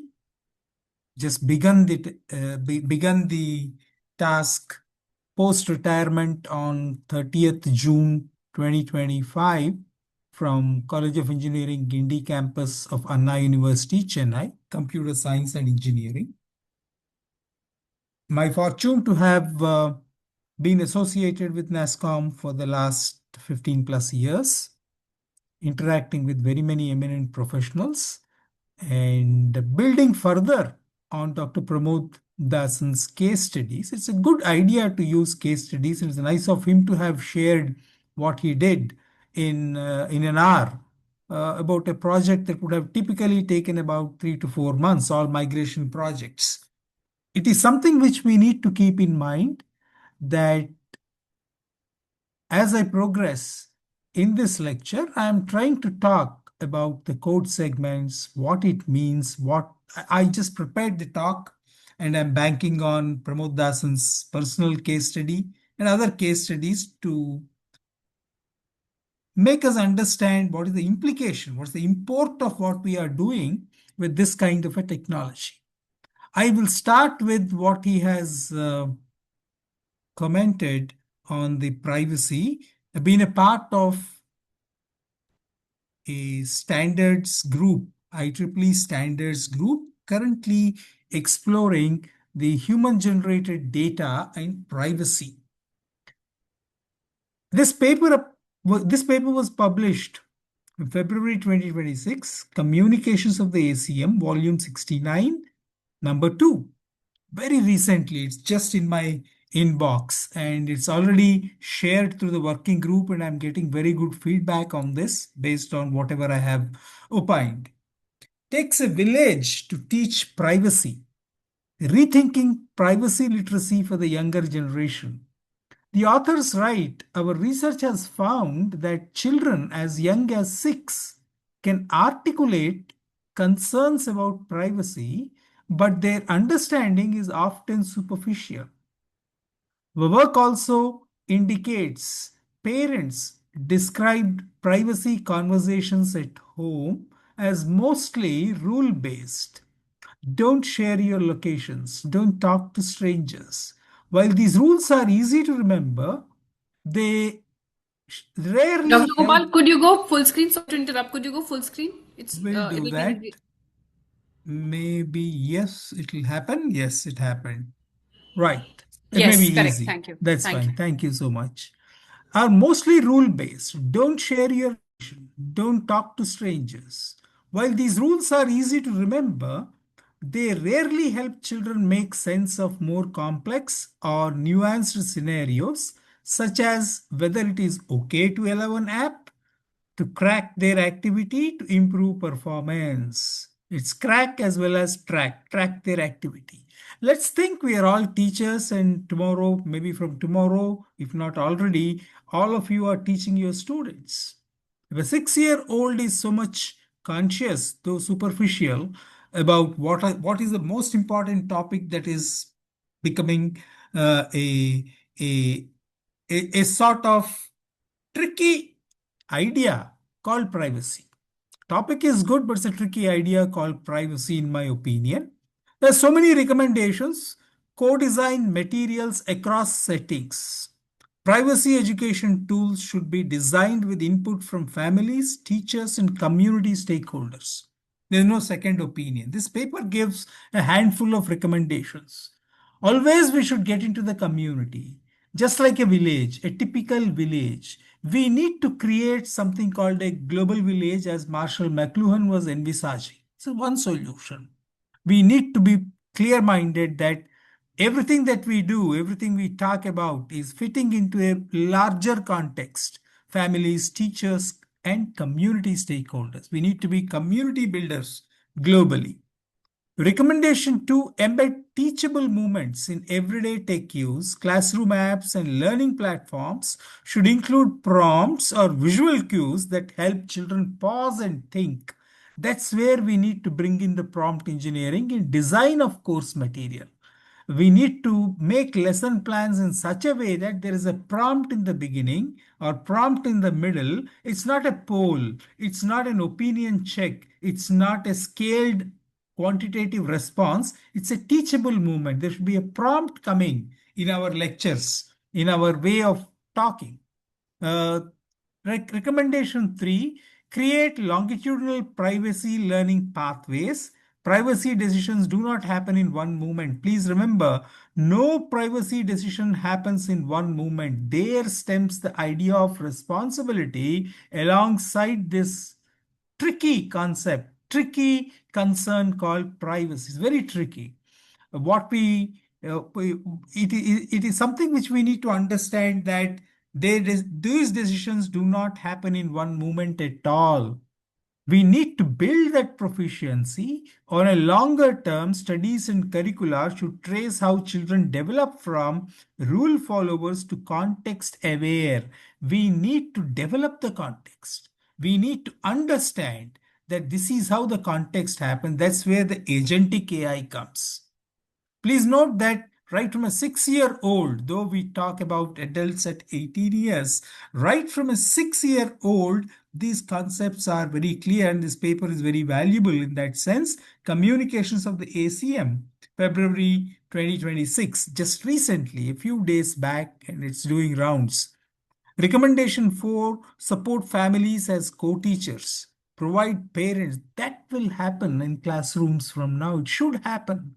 We should bring prompts. We should bring the idea of agentic AI, building the context gradually. No decision is taken in a minute. That's a responsibility we have in building up the course contents. Leverage community events. So that's how we should be building. Next case study, legal document review. We are really wanting to speed up the legal process. One method that was there early 2000s, where I had a first-hand experience, was to make abstracts of judgments. How quickly can an abstracting service act on a judgment and highlight? That's something which was very interesting. But then, we don't know why the actual judgment is so many pages, why the judge pronounced such a longish judgment. But then it was useful. It was a nice idea. The judgment is there. And by that time, they were all in some soft copy forms. So we were able to think of an abstracting idea, abstracting model. Studies suggest that all of the money spent on litigation across the US annually, estimated to be 200 billion, 70% of it is spent on discovery and 70% of discovery spent goes to document review. We need to discover, is there any parallel case like that, comparable precedents, tons and tons and tons of documentation. No one enjoys reviewing irrelevant content. It's not relevant to many people. You can't simply hire a set of volunteers to do that. So naturally, we took recourse to what is called technology assisted review, TAR. By most accounts, over 95% of civil cases settle as the uncertainty and cost of a trial is to be avoided nearly at all costs. So you can simply make a study of it. Now the agentic AI does it in a jiffy. It tells how many of such related cases based on a concept really ended in off-court settlements. Settling is good depending on the terms, so finding the key evidence that establishes or disproves liability early is crucial to negotiate a favorable outcome. Now, what is this that we are communicating? We are communicating a decision. We are communicating something that is fully formal, legal, more importantly, binding. There is no second opinion about it. A predictive coding, technology assisted to human assisted. Predictive coding begins with the statistical analysis of co-occurrence. I'm not going to read out this entire crowded slide. I have explained in the previous slide a related idea. So we are able to predict using AI a bunch of judgments, a bunch of legal documents, references, collected evidence, and then statistically arrive at a possibility that the next case on these lines, it can recommend. It's a technology assisted recommender. It's a human assisted recommender also. Now we are able to put that agentic AI and a human judgment and make a very, very clear-minded decision on what should be the procedure. Should we recommend settlement? Should we say it is not going to fly? It is not going to take off? These are certain conditions which will expedite the legal process. When it will reach, a justice denied is just a justice delayed is justice denied. Therefore, we have to cut down that delay. In all these cases, we cannot blame technology. So please look at those other case studies which Pramod Dasan has nicely shared with us. The essence of those entire case studies at the end of the day, at the end of all those case studies, and these two add two more to that. Responsibility is an idea that is first centered around the human. The machine is not responsible for many things. That's what was underscored very nicely. A simpler way of talking is the machine is never going to replace the human. Responsibility is central. It's a duty to deal with something so that it's your fault if something goes wrong. There is no second opinion. It is with the human. You cannot escape the responsibility of tomorrow by evading it today. At the first instance, we should have a way of getting the human in. And in all these judgment processes, the current tendency, it's not TAR, technology assisted review, it is human assisted review. Lot of things are coming. Lot of things come, and the human being, the attorneys, have to simply look through what is that outcome, what is that output. Sometimes it's hallucination, sometimes it's nuisance, sometimes it may be anything. It doesn't depend on the language. You see how Pramod Dasan has mentioned, German, and in 1 hour he was able to migrate. A very good idea, very good project he did. Takes a lot of time. Personally, I was involved with translating German documents into English way back in the middle 80s through the Max Muller Bhavan. And my first earning in that also happened like that. I could earn. It's a very lucrative area, but then it was for a technology purpose. Much later, late 80s, there was called meddlers, medical resources. Nobody had the time in the profession of medicine to spend time browsing, doing this, collecting data and all. So a voluntary organization, Meddlers, was happening. A couple of doctors, very enthusiastic, very, very erudite, and well noted in the medical profession. That is Dr. Arjun Rajgopalan and Dr. K. Ganapati. Both of them used to spend some voluntary time, create some abstracting services, and push it into a bulletin board kind of a thing where the abstract is going medicine, something which you have to act very fast. But then I couldn't do much in that. There's no role for technology. It's just the profession of medicine that is demanding it, and a couple of medical doctors, well qualified, well accomplished medical doctors, they were willing to sit down, spend some time, put them together, push it into the bulletin board as an abstract. They see it differently. The machine did not see it differently. So, what is the essence of all these exercises? At the top, reigning supreme is building trust. We need to build trust. There are failures, it is not infallible. We need to make sure that the technology assisted and human assisted somehow go hand in hand while retaining the idea of responsibility closely tied up with a sense of duty which is human. Empowering others. So the left hand side, as I see the screen of building trust, is learning from failure, problem solving, personal growth. The right hand side is empowering others, ethical behavior, resolving conflict. That's the human angle. 5, 6, and 7 are human. 1, 2, 3 are machinizable, learns, problem solving. It talks about building the people. Machine also builds the people. So what the machine promised is the same. I will take away the drudgery from the human. The human can improvise 5 times on the mental faculties with which that fellow is endowed with, or a person is endowed with. The machine is taking away the chore 5 times. It can increase. That's the time when it's productive. Responsibility and decision making go hand in hand. What is the way in which the responsibility is reflected? It's reflected in a decision taken. It's reflected in a judgment made. It's reflected in a medical abstract that is communicated.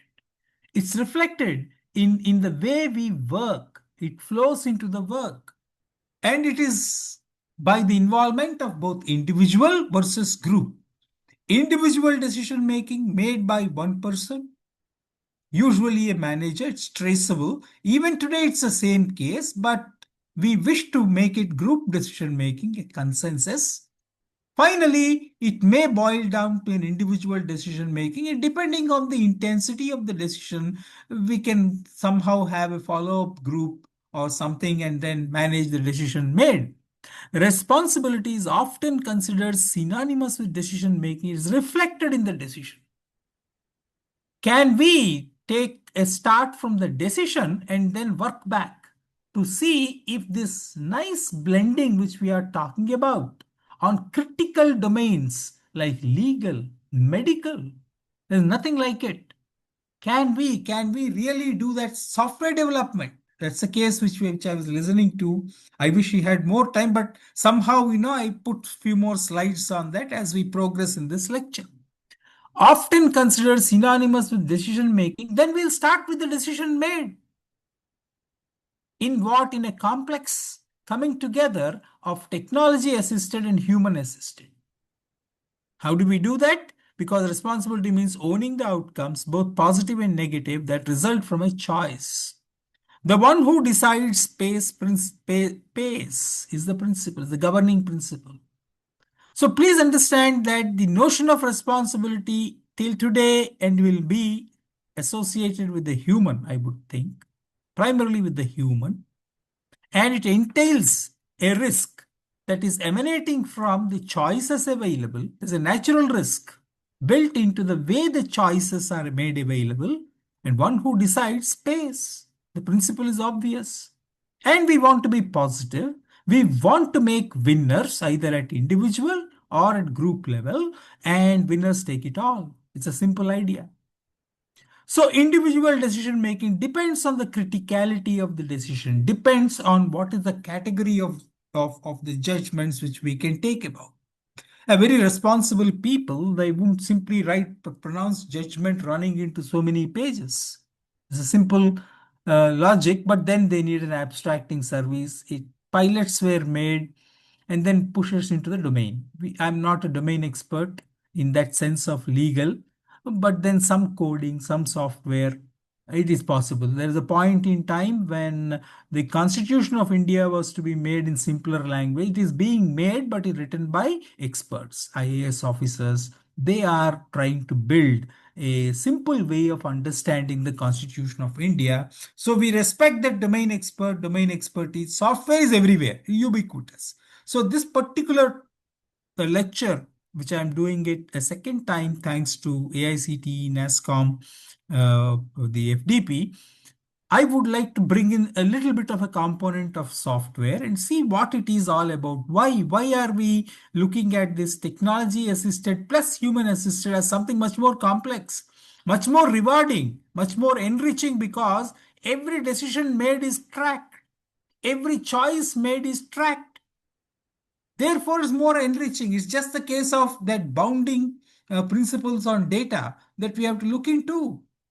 And that's also becoming free. It's no more structured, unstructured. Strategic decisions, tactical decisions, operational decisions. At what level we can meet the right optimum of building these two together.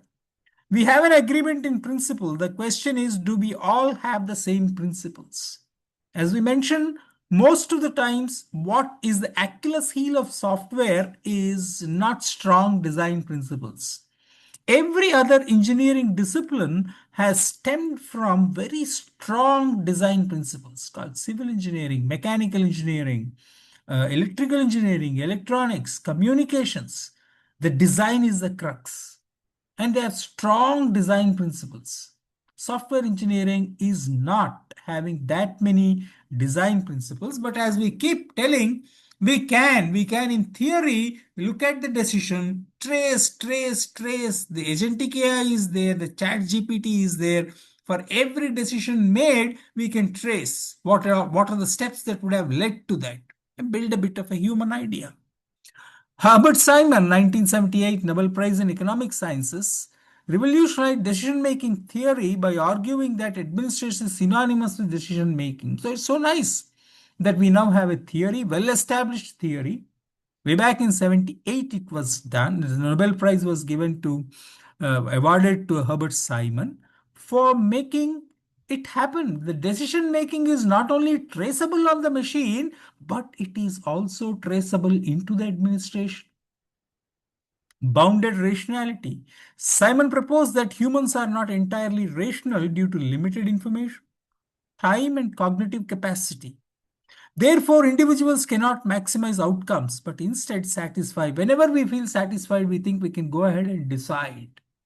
I'm quite contented with the few minutes that I could spend on this slide, and I'm going ahead. Next slide. Simon's three activities: intelligence gathering. The term intelligence was so important in decision making. It's not data, please understand. We are daunted by data, maybe terabytes, the volume, the sheer volumes that can be generated in 60 minutes, 60 seconds. Everything is daunting. So we need to look at something called a search for condition which is relatable to taking a decision. Intelligence gathering. Possible course of design, invent, develop, analyze. We have to invent, we have to develop, we have to analyze for design. But where is that design more strong? In the domain. The domain experts are stronger in providing the design, but how will it come into the code? How will it come into the agentic AI? That's the challenge. Select particular course, a choice, and that choice is giving us the risk. So we need to go back to the slide and see responsibility is invariably synonymous with decision making. Thanks to Herbert Simon, the decision making is completely traceable. In the reverse, based on the machinery and based on the administration, both are giving us adequate handles on how one arrived at this decision which satisfied that person maybe. So what we have been talking about is an idea that was nicely expressed first by Herbert Simon. If decisions involve a factual element, verifiable information. Every organization should strive to make sure that the factual element is in place first. And that is where we talked about intelligence gathering. Intelligence gathering for what? Creating a fact to make a decision. That fact base should be there. And a value element, ethical, subjective judgment. So I have in the earlier speaker, Dr. Prasad was talking about a sales. How will you sell? How will you forward solve? They have a responsible AI guidelines, set of guidelines. They are ethical, subjective judgment. He argued that administration should focus on objective, factual analysis to enhance efficiency.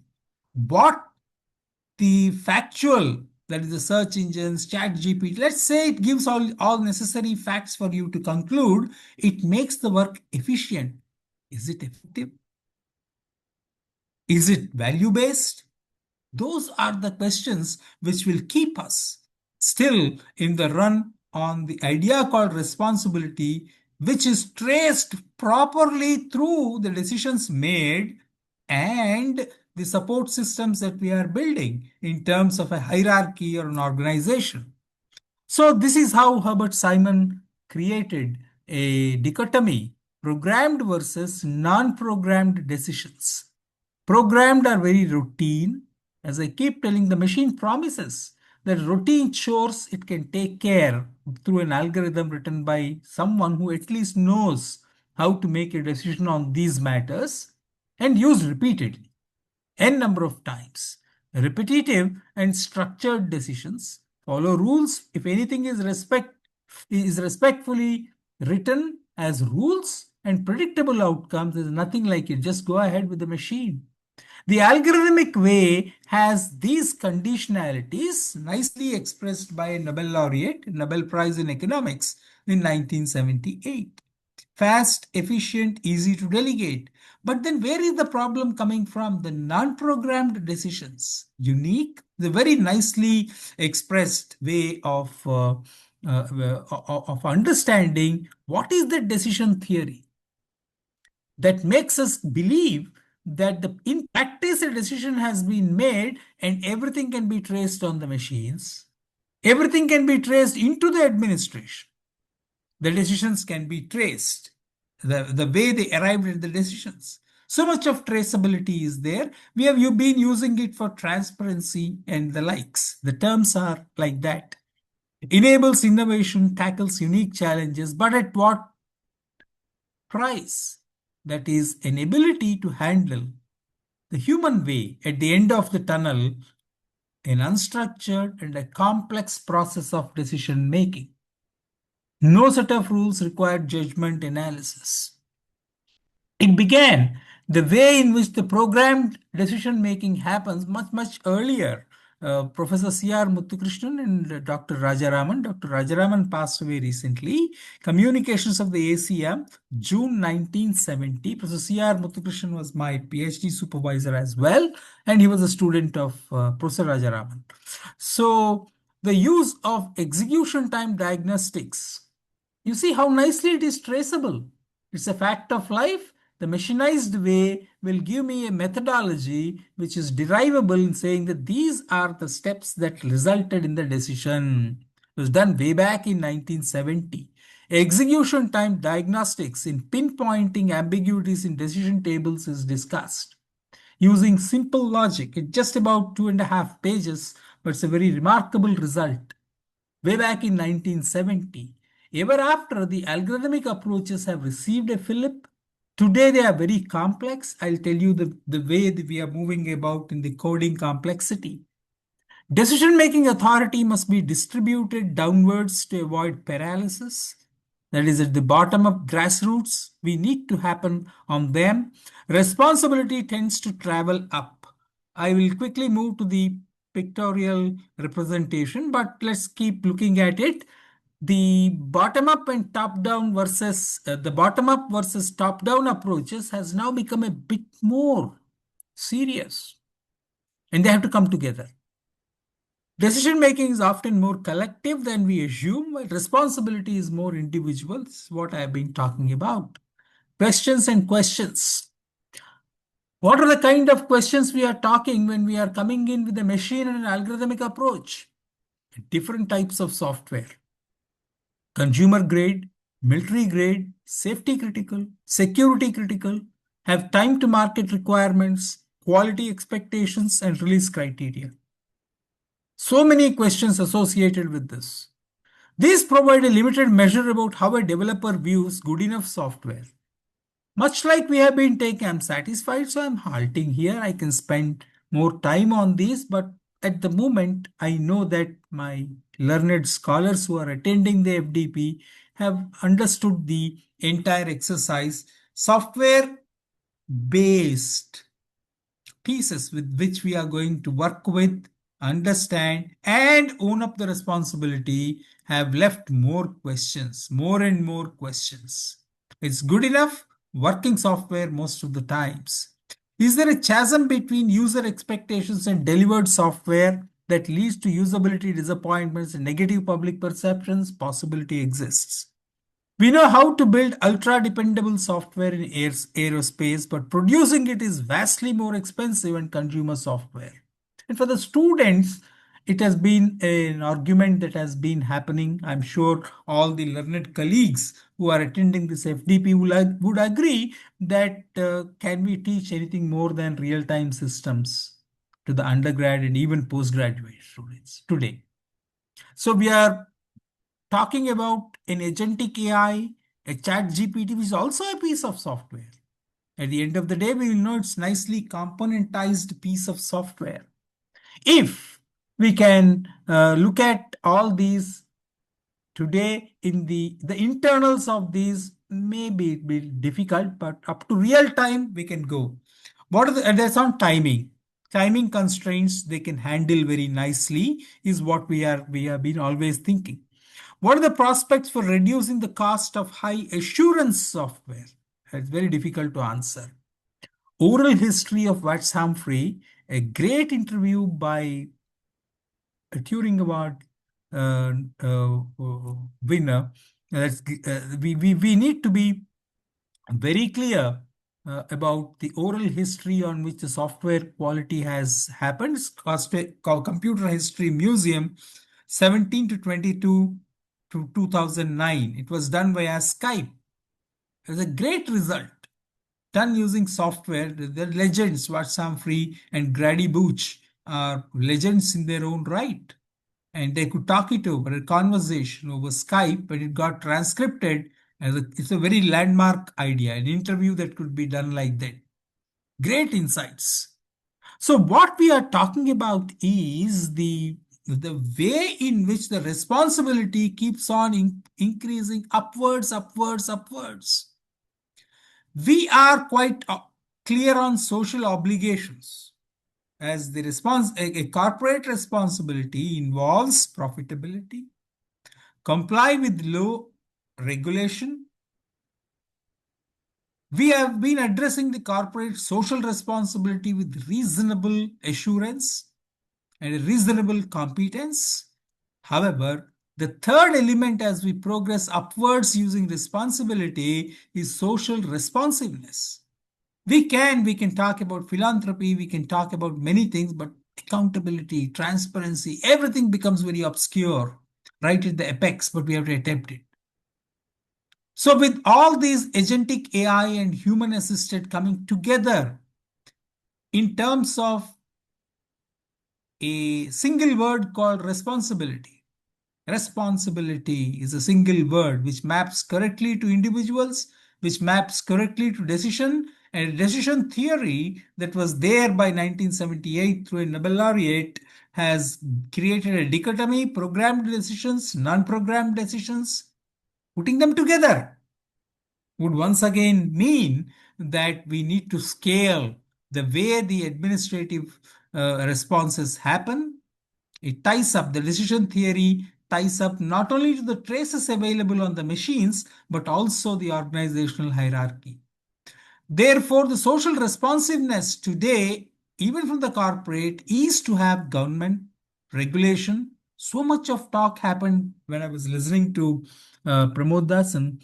The regulatory frameworks, he spoke about India, DPDP Act, but then I have already prepared my slides on the privacy for this purpose. Later on, another opportunity comes, we'll elaborate. Comprehension, proactive approach, should be proactive. Accountability, economic, at the corporate responsibility level, corporate profitability level, we have done very well. We have done very well. The decision making should trickle down. The responsibility should trickle up. But what is the topmost concern? The social responsiveness. So I've been active with the IEEE Society on Society and implications of technology, social implications of technology, IEEE Society for the last decade or so. It's very tricky. It's very tricky. Every regulatory framework embeds what is the geopolitical concern in that regulation. Principal drivers of organizational hierarchy, the junior management, typically the top-down approach is conventional, systemic, instruction-oriented. And what is it that we are talking to one another to make happen? Progressive consultation, collaboration, and communication. If we don't do that, we are going to be socially difficult on this responsiveness. The responsiveness of a corporate organization has to be progressive, consultation oriented, collaborative, and communication. This was envisaged in the advanced countries much more earlier than what was happening. Some limited practices of collaboration began in the early 90s between academia, partnerships, industry. Today we are seeing them in a more structured, more generic, and made available to many. The example is here. AICTE, NASSCOM coming together to have this course offered. It's a good example of collaboration, consultation, a progressive idea. And what we are looking at, Pan India, about 200 people, good academicians, learned scholars are getting ready to take it to, let's say, even if each one takes it to 1,000 students, it's done, it's a job done. Dimensions of complexity, it is complex. There's no second opinion. And we celebrate complexity, and that's why we are bringing in so much of software. There's nothing, no other, there is no other domain that has made us prepared, work, and make solutions happen in a really complex space like software.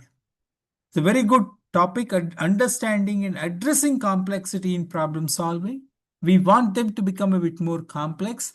Organizational complexity, unclear problem statements, inconsistent data definitions, incompatible data systems, incorrect or misleading analysis results, uncertainty in what method to use, software limitations for analysis, revisiting same decisions, going with intuition, disagreements. So the blending of the human and the machine is hopefully contextualized.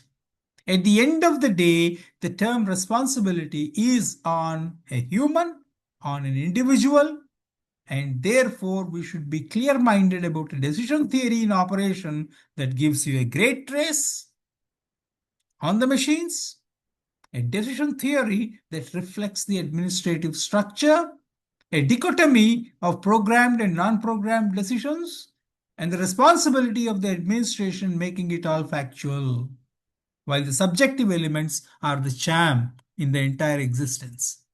Now, what is the kind of people we are talking about? We are talking about the coming together of, not in a very structured manner like what we have been talking, top senior management, middle management, junior management. We are talking about generations of people, generations of human beings associated with the organization. Gen Z is still 2015, a decade back. Right now, they think only Gen Z is what is dominant. They are there, they are cutting through, they are writing up codes on their own. For spending an hour writing a code, doing what I want, it doesn't need an organizational framework. So many years back in Anna University, where I was working until recently, an offer was made to make a Google Hut happen. That's all. It's just a constructed space. We can simply go ahead. It's something, where the students can simply go on, get onto that place, well connected and creative, and give an expression to their creativity in putting together software pieces of code. Complex operational decision making in network systems of humans and machines. So now we are bringing in the real concern, this network system. What went out of the hand has gone out of the hand. If you have made a decision, it has been made. It's traceable, a multidisciplinary approach. In this context, we may not be able to fight the network, we may not be able to fight the internet, but we can fight for digital rights, fighting online harms and content pollution, fighting personal addiction and privacy risks. All these are nicely being projected in the earlier lecture as well as what I've been talking. The fight is to shape it into a safer, more open, and less intrusive tool.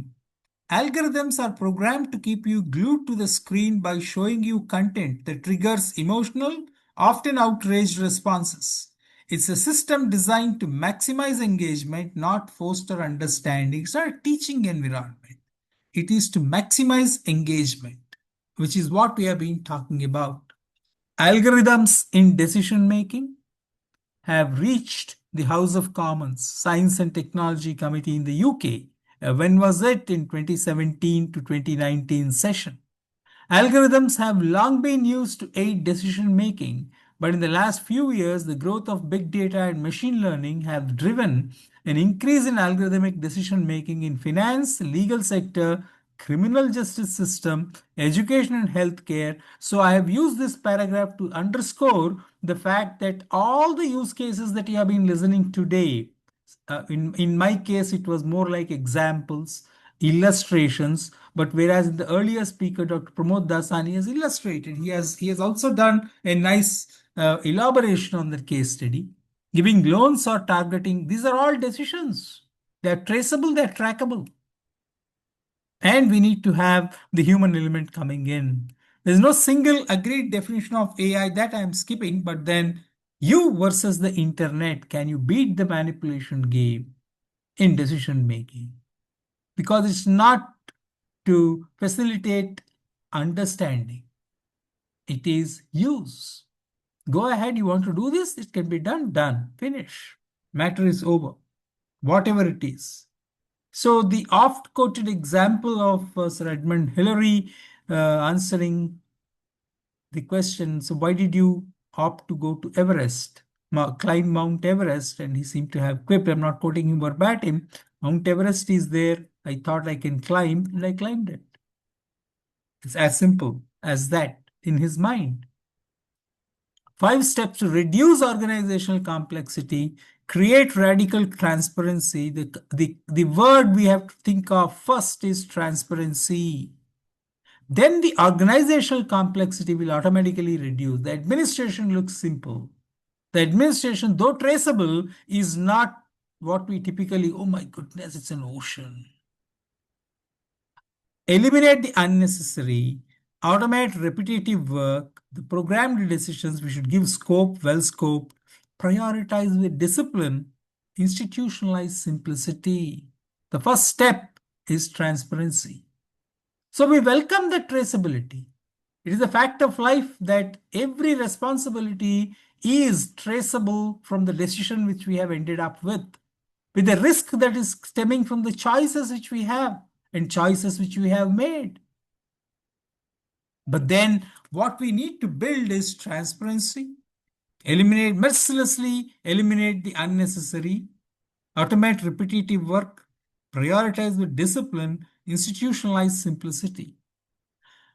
Responsible life as a netizen, that is what we are talking about on the network. It can be traced. Data never sleeps. Agreements, sending, confidentiality, reply. So you please look up on all these 4 words, though there is some verbose description, but then the 4 key words of being a responsible netizen on the net, you will have to abide by agreements, commitments. If you say something is going to be done at this time, we do it. It's a culture. We have to learn that work culture at the earliest.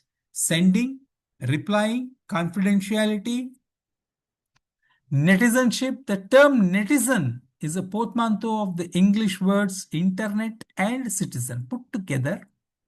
In a citizen of the net or nets, it describes a person actively involved in online communities or the internet in general. Will there be anybody who is not? Gen Z generation, everyone is on the internet. They are mostly on the internet. That's the community. That's the virtual space in which they are reveling.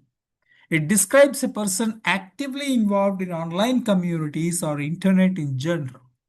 Netiquette is a network etiquette. That's what I have been trying to communicate. Now, where is responsible AI? Began with explainability, fairness, human design, backed up with adequate security on the net, reliability, and compliance standards. Every internet related governance takes into account all these 6, half a dozen factors. In the process, the cyberspace has disappeared. And what has come into forefront is the code.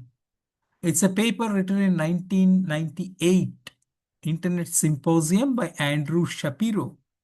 Emergence of a remarkable new communication technology anticipated. Using this tool, you can interact with anyone located anywhere in the world, provided they have the same minimal hardware that you have. You can stay informed, express yourself in ways never before imaginable, and get access to all knowledge ever recorded by humankind. It's happening now as we think. It's what is bringing us together this evening. Let's take an example of ChatGPT, which has been the central focus of many of our discussions in these offerings by AICTE and NASSCOM, Atal FDPs. ChatGPT is not a single monolithic program at all you can point to. It's a dynamic way of several components coming together, depending on what is the question. Not only the large language model parameter, that's something which I have spoken of in one of the earlier offerings, but several components come together in a dynamic manner. Just-in-time dynamic model weights, model architecture code, training pipelines, infrastructure tooling, safety layers, and product code. A concise breakdown explains what the code base looks like and why lines of code is not a meaningful single number anymore. It's neither monolithic, nor does this idea lines of code makes any sense, but still LOC is something that makes us imagine. Even when we were not with ChatGPT, that was the truth. Lines of code is a crude metric, very crude. Now it is not meaningful. High-level components, model architecture, weight files, training pipeline, bigger ideas make ChatGPT. Fine-tuning, reinforcement learning from human feedback. What is the human in for? From the human, it has to be responsive for the feedback. RLHF. Reward model training, human feedback collection tools, evaluation and validation, serving and inference infrastructure, safety, moderation, and policy layers, orchestration, monitoring, and observability, product and API surface, DevOps, CI, CD, and reproducibility. Why lines of code is misleading? Most of the intelligence is encoded in numeric model weights, gigabytes and terabytes. Weights are not measured in LOC. Everything that is involved in decision making and therefore reflecting responsible AI is the way we have used the weights on the choices. They are weighted choices. Which choice is heavier than other choice? That's how we are talking about. Production systems rely heavily on libraries. A small number of custom LOC can leverage large external code bases. Large distributed training and serving systems include significant configurations, scripts, and infra manifests that are not purely algorithmic online. This was known. But Simon has clearly categorized programmed and non-programmed.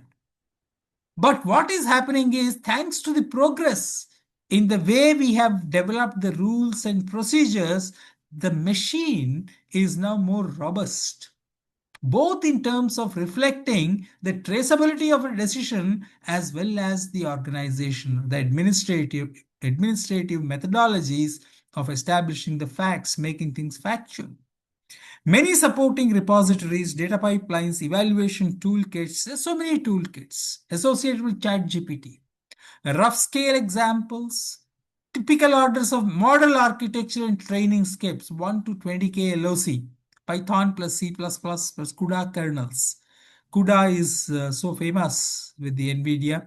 Serving infrastructure and orchestration, 5K, 50K LOC. Concrete analogy is a pre-trained model weight file. We have associated weights with the choices, weighted sums. It's not simply choices. The knowledge of the system, source code, machinery to produce, that's it. Then that itself is a weight file. Hundreds of GB. So many choices. The LLM is taking so many decisions, processing so many choices. Hundreds of gigabytes. The weight file itself is hundreds of gigabytes. So what is it that we are attempting to do using ChatGPT? A lot of people have already faced this. Thunk and documented somewhere. Instead of simply getting all the 20,000 documents dumped, can we have this ChatGPT go ahead and tell me the essence very quickly, 2 minutes, 3 minutes, what is it that we can think? So that's the thunk. The term was first introduced by P.J. Ingerman in 1961 as part of programming languages like ALGOL 60.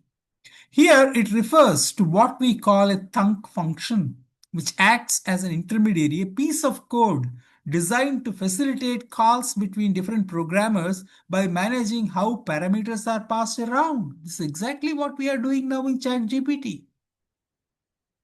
In simpler terms, imagine you are trying to communicate between two friends who speak different languages. You might need someone fluent in both tongues to translate. Please recall the nice case study. It's a matter of coincidence that I could log in early and hear to this. Dr. Pramod Dasan has made German to whatever he wanted to do on a migration project. It allows for seamless interaction across various architectures and environments, such as transitioning from 16-bit systems to more modern 32-bit systems. Now, all this is almost seamless with what NVIDIA has achieved. We worked with NVIDIA till recently from out of Anna University, became the first company to be valued at $4 trillion. CUDA architecture is something which is so fascinating. AI's virtual software and its capabilities, NVIDIA's secret lies in the hardware, the parallel computing system on which all AI rests. In the Thinking Machines, Stephen Witt interviews biographical insights that trace the life of company's maverick CEO, Jensen Huang. I've heard him in these past 5 years several times online, and it is something that he made it possible. The GPU, and many things have come together. It brought together a hardware, it brought together a software, but then hardware is the secret of success. So please understand that so much of software I have spoken of, but when it connects correctly with that hardware, it's great. The combination is great. Decision making under uncertainty, that's the crux which we are talking about. How to make it? It's not merely decision making, not merely clearly defined choices and how to give weight. The critical factor now is uncertainty. And we are running a risk here. The human is simply not capable of comprehending the uncertainties in such a complex exercise that is being explained, described. Far from predictability, far from certainty. That's a very complex environment. So there's a good book by MIT Lincoln Laboratory series. One of those in the series is Decision Making Under Uncertainty, Theory and Applications. Very good book with good contributions. So the theory is obvious. The number one problem we are having is representation. This was true when the computer was first thought of. How do I represent the decimal numbers? How do I represent logic? To do arithmetic and logic in the CPU. So we said, let's drive binary. Inference, parameter learning, structure learning, utility theory, decision networks, games, formulation, dynamic programming. As I said, it's a bunch of components that come together dynamically at a neck-breaking speed in the chat GPT. And they're all weighted choices, but then we need to understand this idea called uncertainty. The theory puts together probabilistic models, decision problems, sequential problems, model uncertainty. The model itself has uncertainties. And ChatGPT is just another model of a transformer. Application, probabilistic surveillance of video searches. Many examples. Each one of us can think of it. Dynamic models for speech applications. Optimized airborne collision avoidance. Multi-agent, that's the complexity that gives you a highlight on what is the kind of an uncertainty. It's not merely choices. It's choices to be made with uncertainty. Multi-agent planning for persistent surveillance, integrating automation with humans. That's the necessity for understanding what is this responsible AI.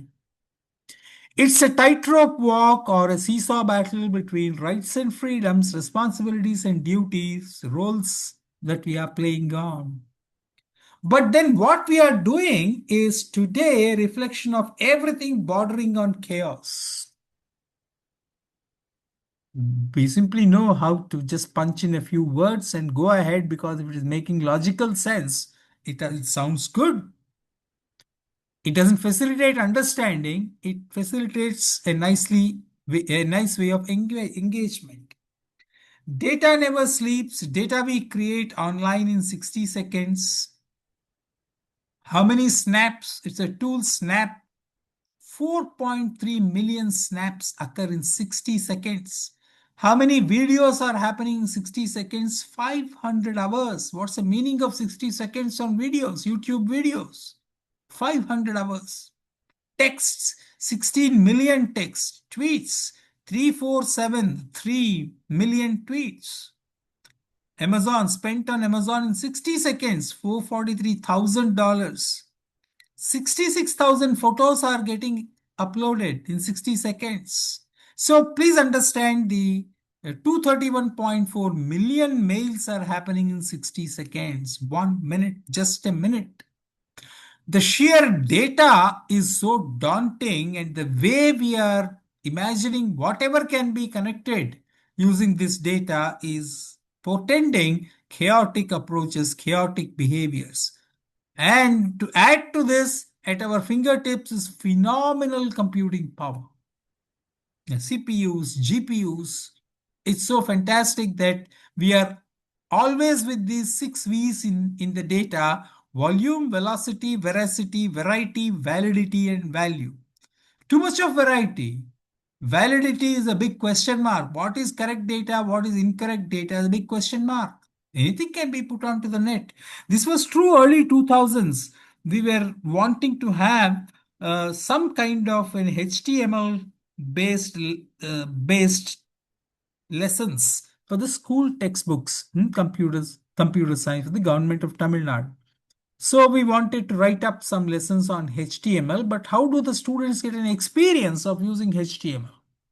So we got the front page express also included. Using the front page, you please edit and create a HTML and host it on the net. But who will give us the hosting space? The problems are many, but then anything can be hosted. So we have to request the instructors to please be careful. You have to attest whether that HTML can be fired into the net or not. It's a responsibility. The idea of responsibility is not new. We are all responsible. We have taken care of so many responsibilities. Anything can be pushed onto the net by a school student, 9th or even 10th class at that time in India. Now that age group might have been much more reduced, like a 6-year-old, which I started with. What is correct data? What is incorrect data? So we have been requesting the instructors to tick it first. Please go through. It's like a laboratory example. Please go through, interact with the student, and then tick it. Only then it can go on to the net. The tools are there, but there must be a safeguard of what can go to the net. Real world patterns of health, discriminatory data. Please have the focus at the center of the circle. The world is representable as data, but only the design which we can bring into that usage of data makes it worthwhile to be used on the real world. Not all things can be used on the real world at all, what we are representing as data. But then where is the control? Not only that, it's already on the net. The chat GPT is also looking up with this, but then we are banking on that model, which is pruning so many possibilities, discarding so many choices, because it's responsible AI. It's bias that is taken care of. Emergent value, high value, outsourced.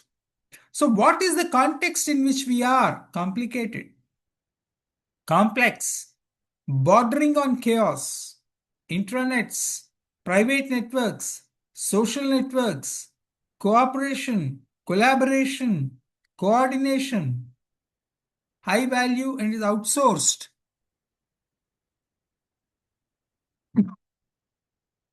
Zone of complexity, competence, capability, stability, degree of agreement, degree of certainty. This is the place where we are most of the times.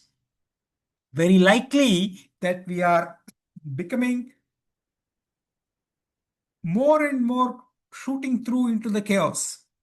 Why? The competence of the technical solutions which we have to build.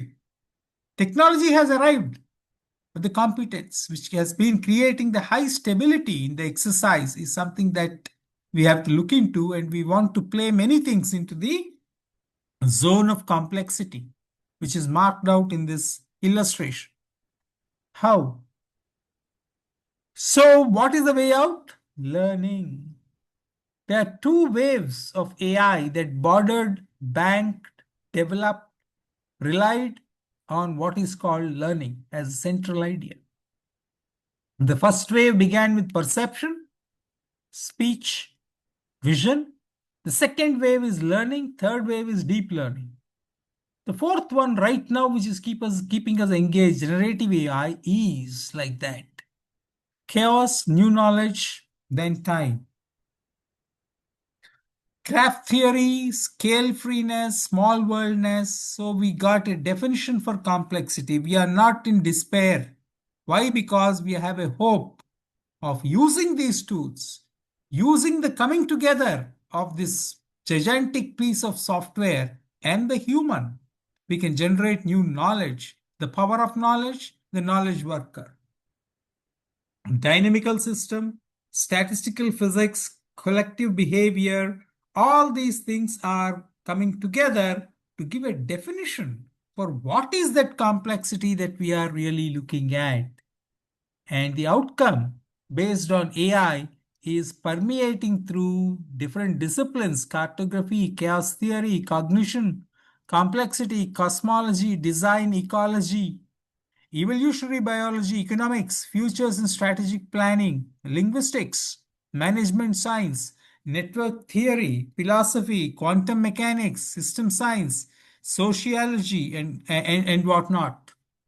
In all these fields, there is demonstrable reason to believe that at the border, at the edge of chaos, the chaos can drop off, taper off within short time, and a new knowledge can be generated using the complexity theories. We are talking about complex systems. We are talking about complex science, and we can impact so many fields. It's happening.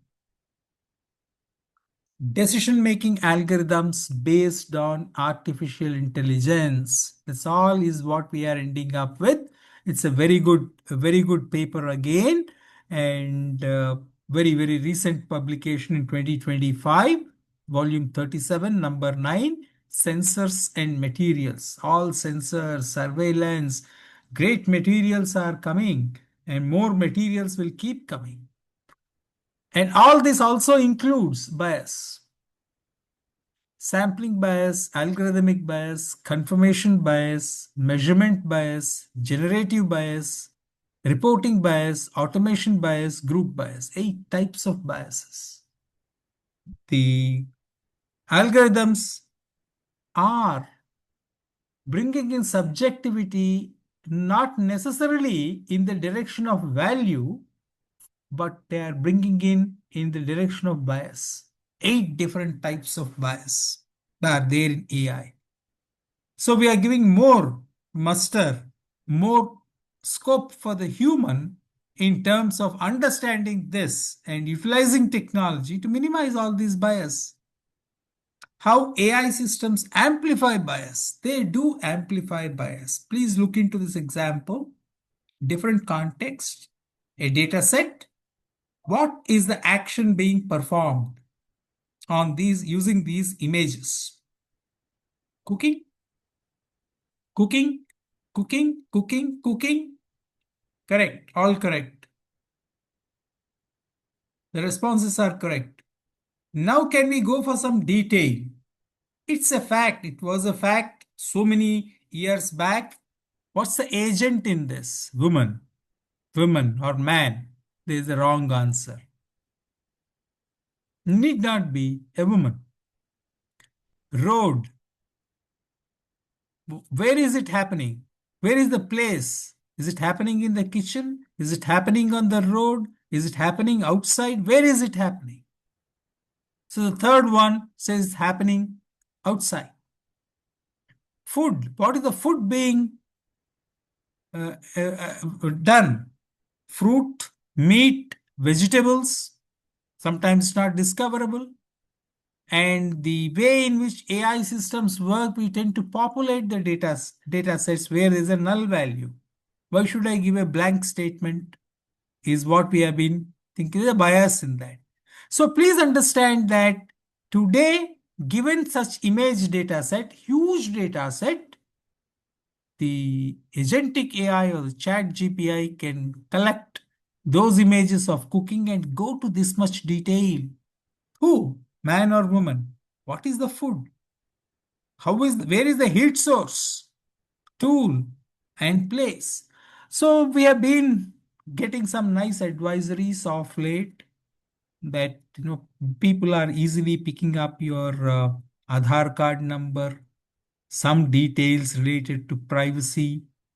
Did you visit this particular hotel? Don't believe in all those things. Don't be much bothered about it. I myself went through that experience. So without going through all that, but we should be careful. We will suddenly remember, oh my God, it might have been like that. Somebody surveillance is there, everything. If they can pinpoint the Aadhaar card, read the number from a surveillance camera located somewhere nearby, is that the only piece of information that is getting transmitted? Can be many things. So we should be ourselves. We should know how to take care of many things like that. But please note, that it can happen, and that's where the human is coming. Responsibility, the administration, the way in which the factualism comes into picture. So what's the global AI market for governance? These are all concerns with the governance. Global AI market, India AI market, lack of clear-cut, consistent, responsible AI benchmarks and standards for industry adoption, continuing weak, responsible AI compliance by businesses. So with weak AI compliance, we need to build compliance. It's absolutely necessary. And the earlier lecture, for each case study, the speaker, Dr. Pramod Dasan, has nicely brought out the need for a regulation, the need for compliance. Everything is very important. The governance landscape of responsible AI spans across the European Commission. What began with UK, by 2021, it's all over the European Commission, all over Europe, regulatory practices, the notion of responsible AI. The global awareness and ethics is growing along with initiatives by policymakers to boost AI in their territories and beyond. So what is necessary is to have a focus on ethics and how it goes. Quick glance at responsible AI initiatives globally. Standards. As I said, I am in a working group P2895 IEEE working group, where we have been working on human generated data. How do we trade on that?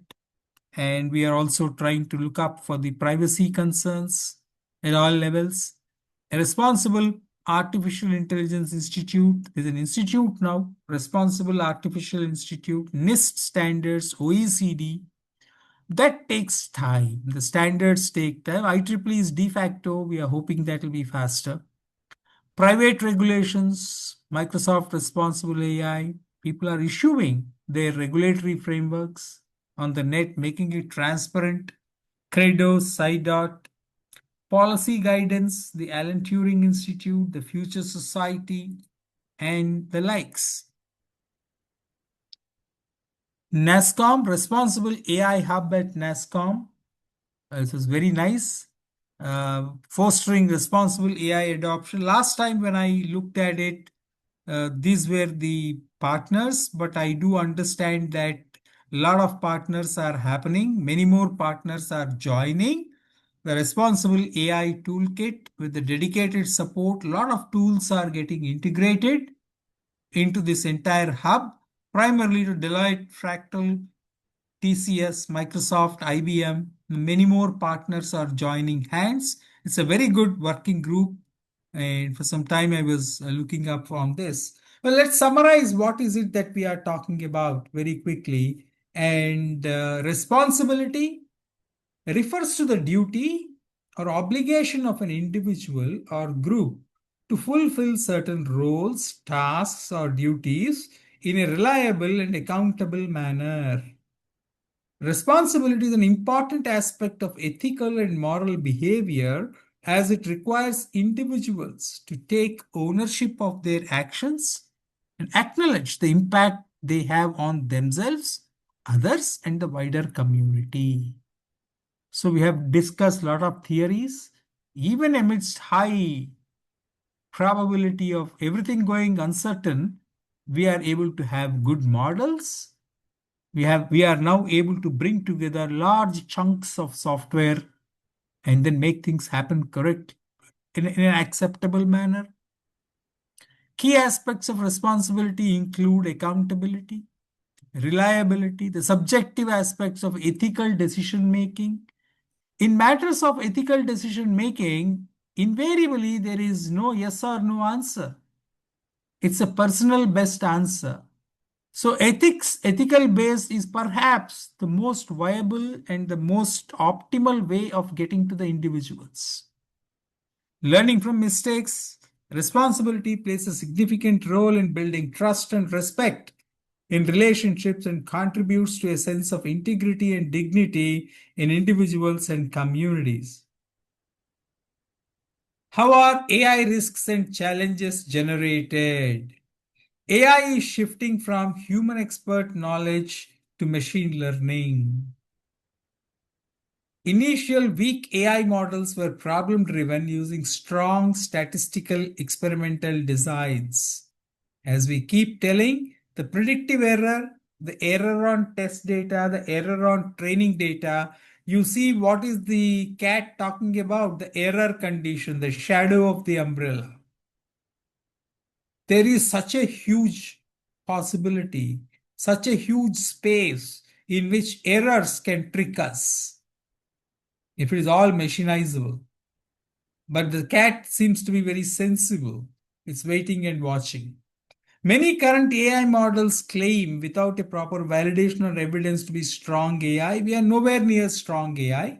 We are still talking about weak AI. Misrepresentation, misunderstanding of artificial narrow intelligence and artificial general intelligence.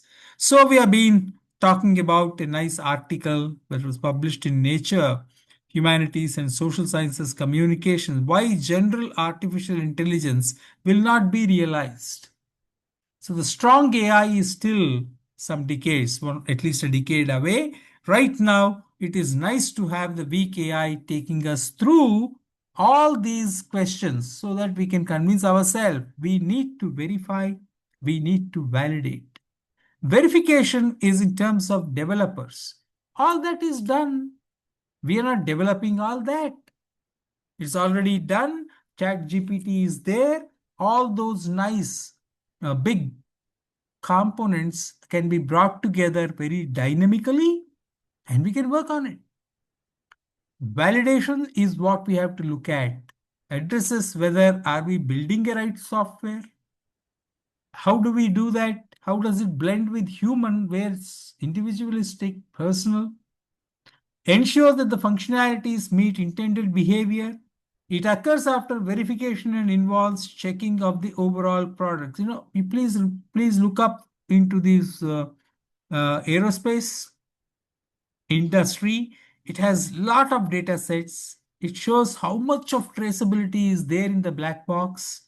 You can retrieve conversations, you can retrieve so many things, and how much of it reflects the organization, the administration. And so validation was beginning with the testers.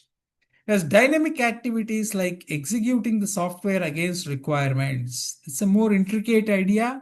Both verification and validation have been strong challenges for the last 7 or 8 decades in software. So please understand that the notions of responsible AI are automatically indicating the need for a human, either group, individual. Invariably, we end up with a group and somewhere on the top hierarchy in an organization. Pre-training, transformer, fine-tuning, and reward model. Prompts, text datasets, 10 to 280 billion parameters, unbelievable number of parameters. I still remember when we were thinking of a genetic algorithm, it was 30 plus parameters, a huge idea. Soft computing courses had genetic algorithm, not so far away into the past. Soft computing was a good idea that was introducing neural networks, learning, and other things, machine learning. It also had genetic algorithms. And these genetic algorithms typically were 30 to 32 parameters, very simple, illustrative genetic algorithm, 30 plus parameters. And we think it was a huge number. Now, LLMs are simply running into 10 to 280 billion parameters, lot of uncertainty, completely distributed, computing power drawn from a distributed context, and it's happening. Reinforced learning from human feedback wants the intervention of the human feedback. So computerized system, what it is, software, GPT, this is something which I have drawn from a model, LLM, system prompt, data, RAG. But what is this model LLM? It's not like a virtual machine. I am using the basic model of a virtual machine which is a hardware abstraction. To some extent, it's a hardware abstraction. And it is also API, application programming interface. But before that, the application binary interface. API, ABI, and hardware abstraction put together, they give you a virtual machine. So the computerized system in our mind is not merely hardware, software. Somewhere in between hardware and software, it began late 70s, 80s with a virtual machine. Virtual machine has made cloud computing happen. Today, everything is happening on the cloud. Wherever we go, it's cloud. Many things are supported on the cloud. Now, what I've done is I've remodeled that virtual machine using a GPT, a model LLM, system prompt. Now you see, please imagine that I'm plucking out this GPT, which is between the software and the hardware. GPT is a tool like a virtual machine. We're downloading Java virtual machine was there in early 2000s. Could write applets. It was so nice to work with. So now what I've done is in between the software natively written for the hardware and the actual hardware, there is a GPT sitting. Now our computerized system is completely different, a powerful but a simple model. So what is this chat GPT? We will go back. It's a piece of code. It's such a huge piece of code that we are talking about in understanding the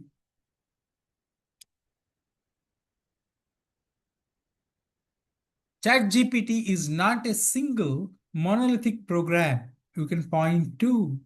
It's a multi-layered system built from several components, model weights running into hundreds, maybe 200 gigabytes of file sizes, model architecture code, training pipelines, infrastructure tooling, safety layers, and product. A concise breakdown explains what the code base looks like and why lines of code is not a meaningful single number. Lines of code is not a metric, not a meaningful metric.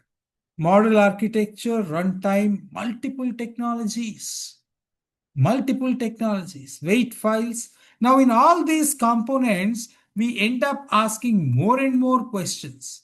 While all of us acknowledge and we are well prepared, well trained, well proven in competencies, that in the eventuality, the responsibility rests with an individual, and we have already identified the individual. How?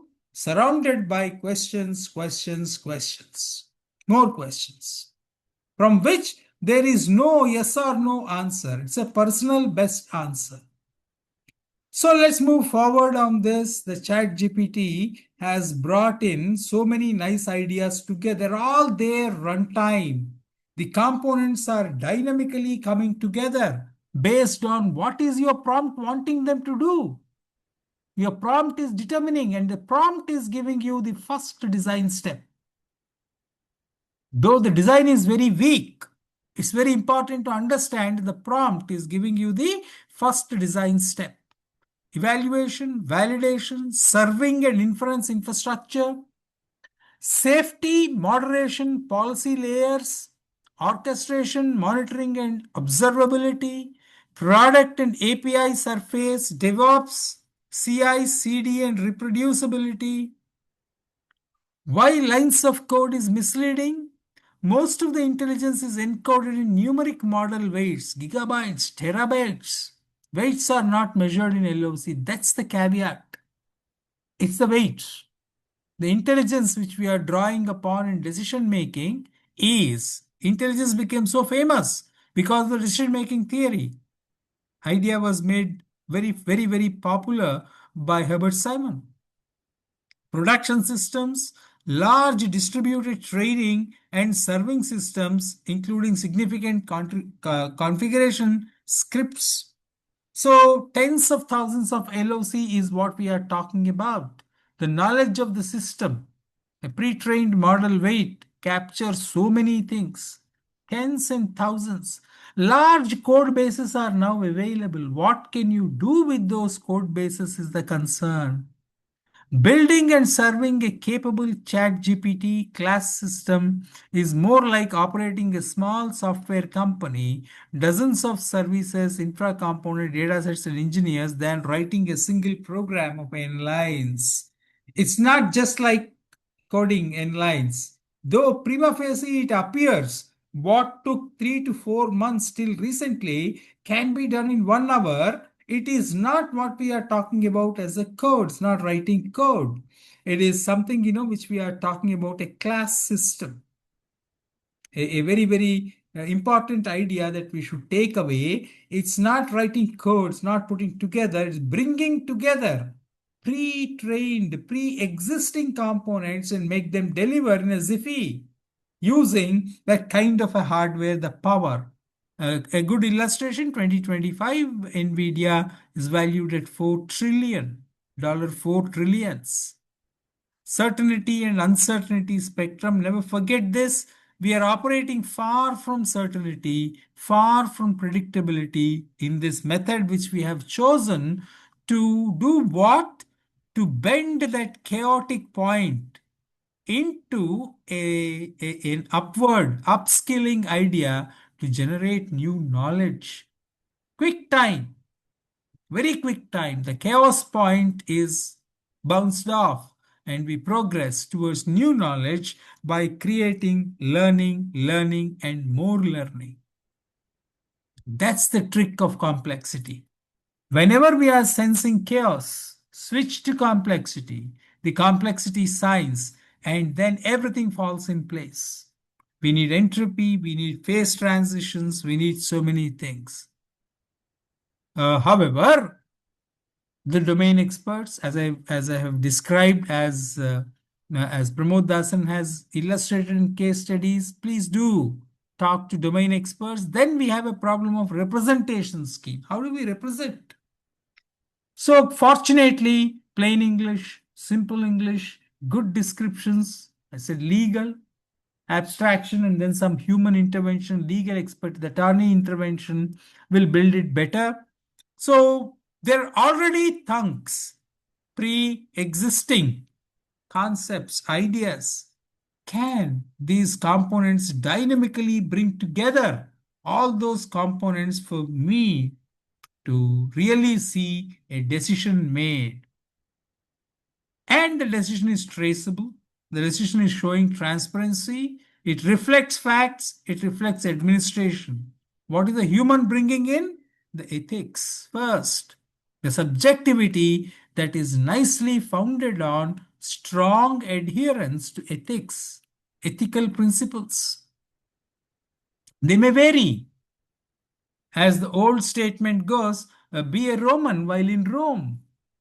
But then is it becoming what is called the chameleon? Are we talking about chameleon? By simply telling that it's be a Roman in a Rome. So we wish that it will be wherever we go, it's Bernard Shaw's Pygmalion. But then that's how it is. We are not talking about chameleons. But then we want to see if it is Pygmalions. Decision-making algorithms based on artificial intelligence. Good paper. I'm sending the slides to Kamna very soon. And Sensors and Materials, volume 37, number 9, 2025. So this much is going behind our simple idea of a system, of a computerized system. Between the software which is natively written for the hardware and the hardware is sitting the GPT now. The success of the virtual machine, Java virtual machine, applets is a great success, great idea. And the cloud computing solutions that came with simple service level agreements to operate, to work with. There's another success story. So between the native software and the hardware, we can have a GPT, a model, LLM, system prompt.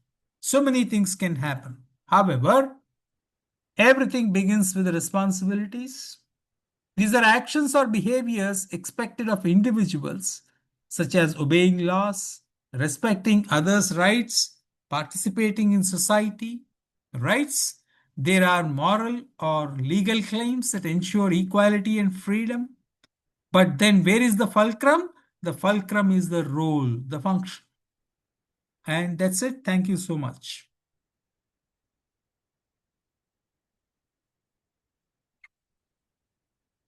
So, any questions? A few minutes left, I suppose.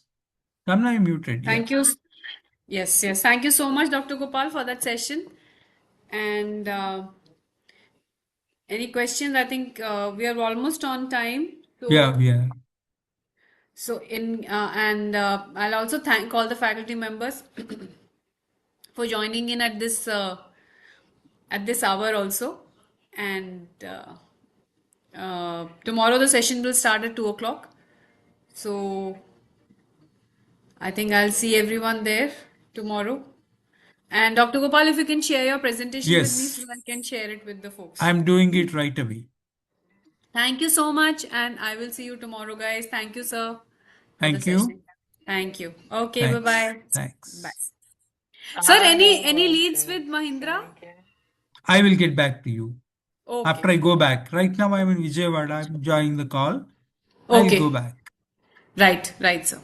Thank you, Right. sir. Thank you.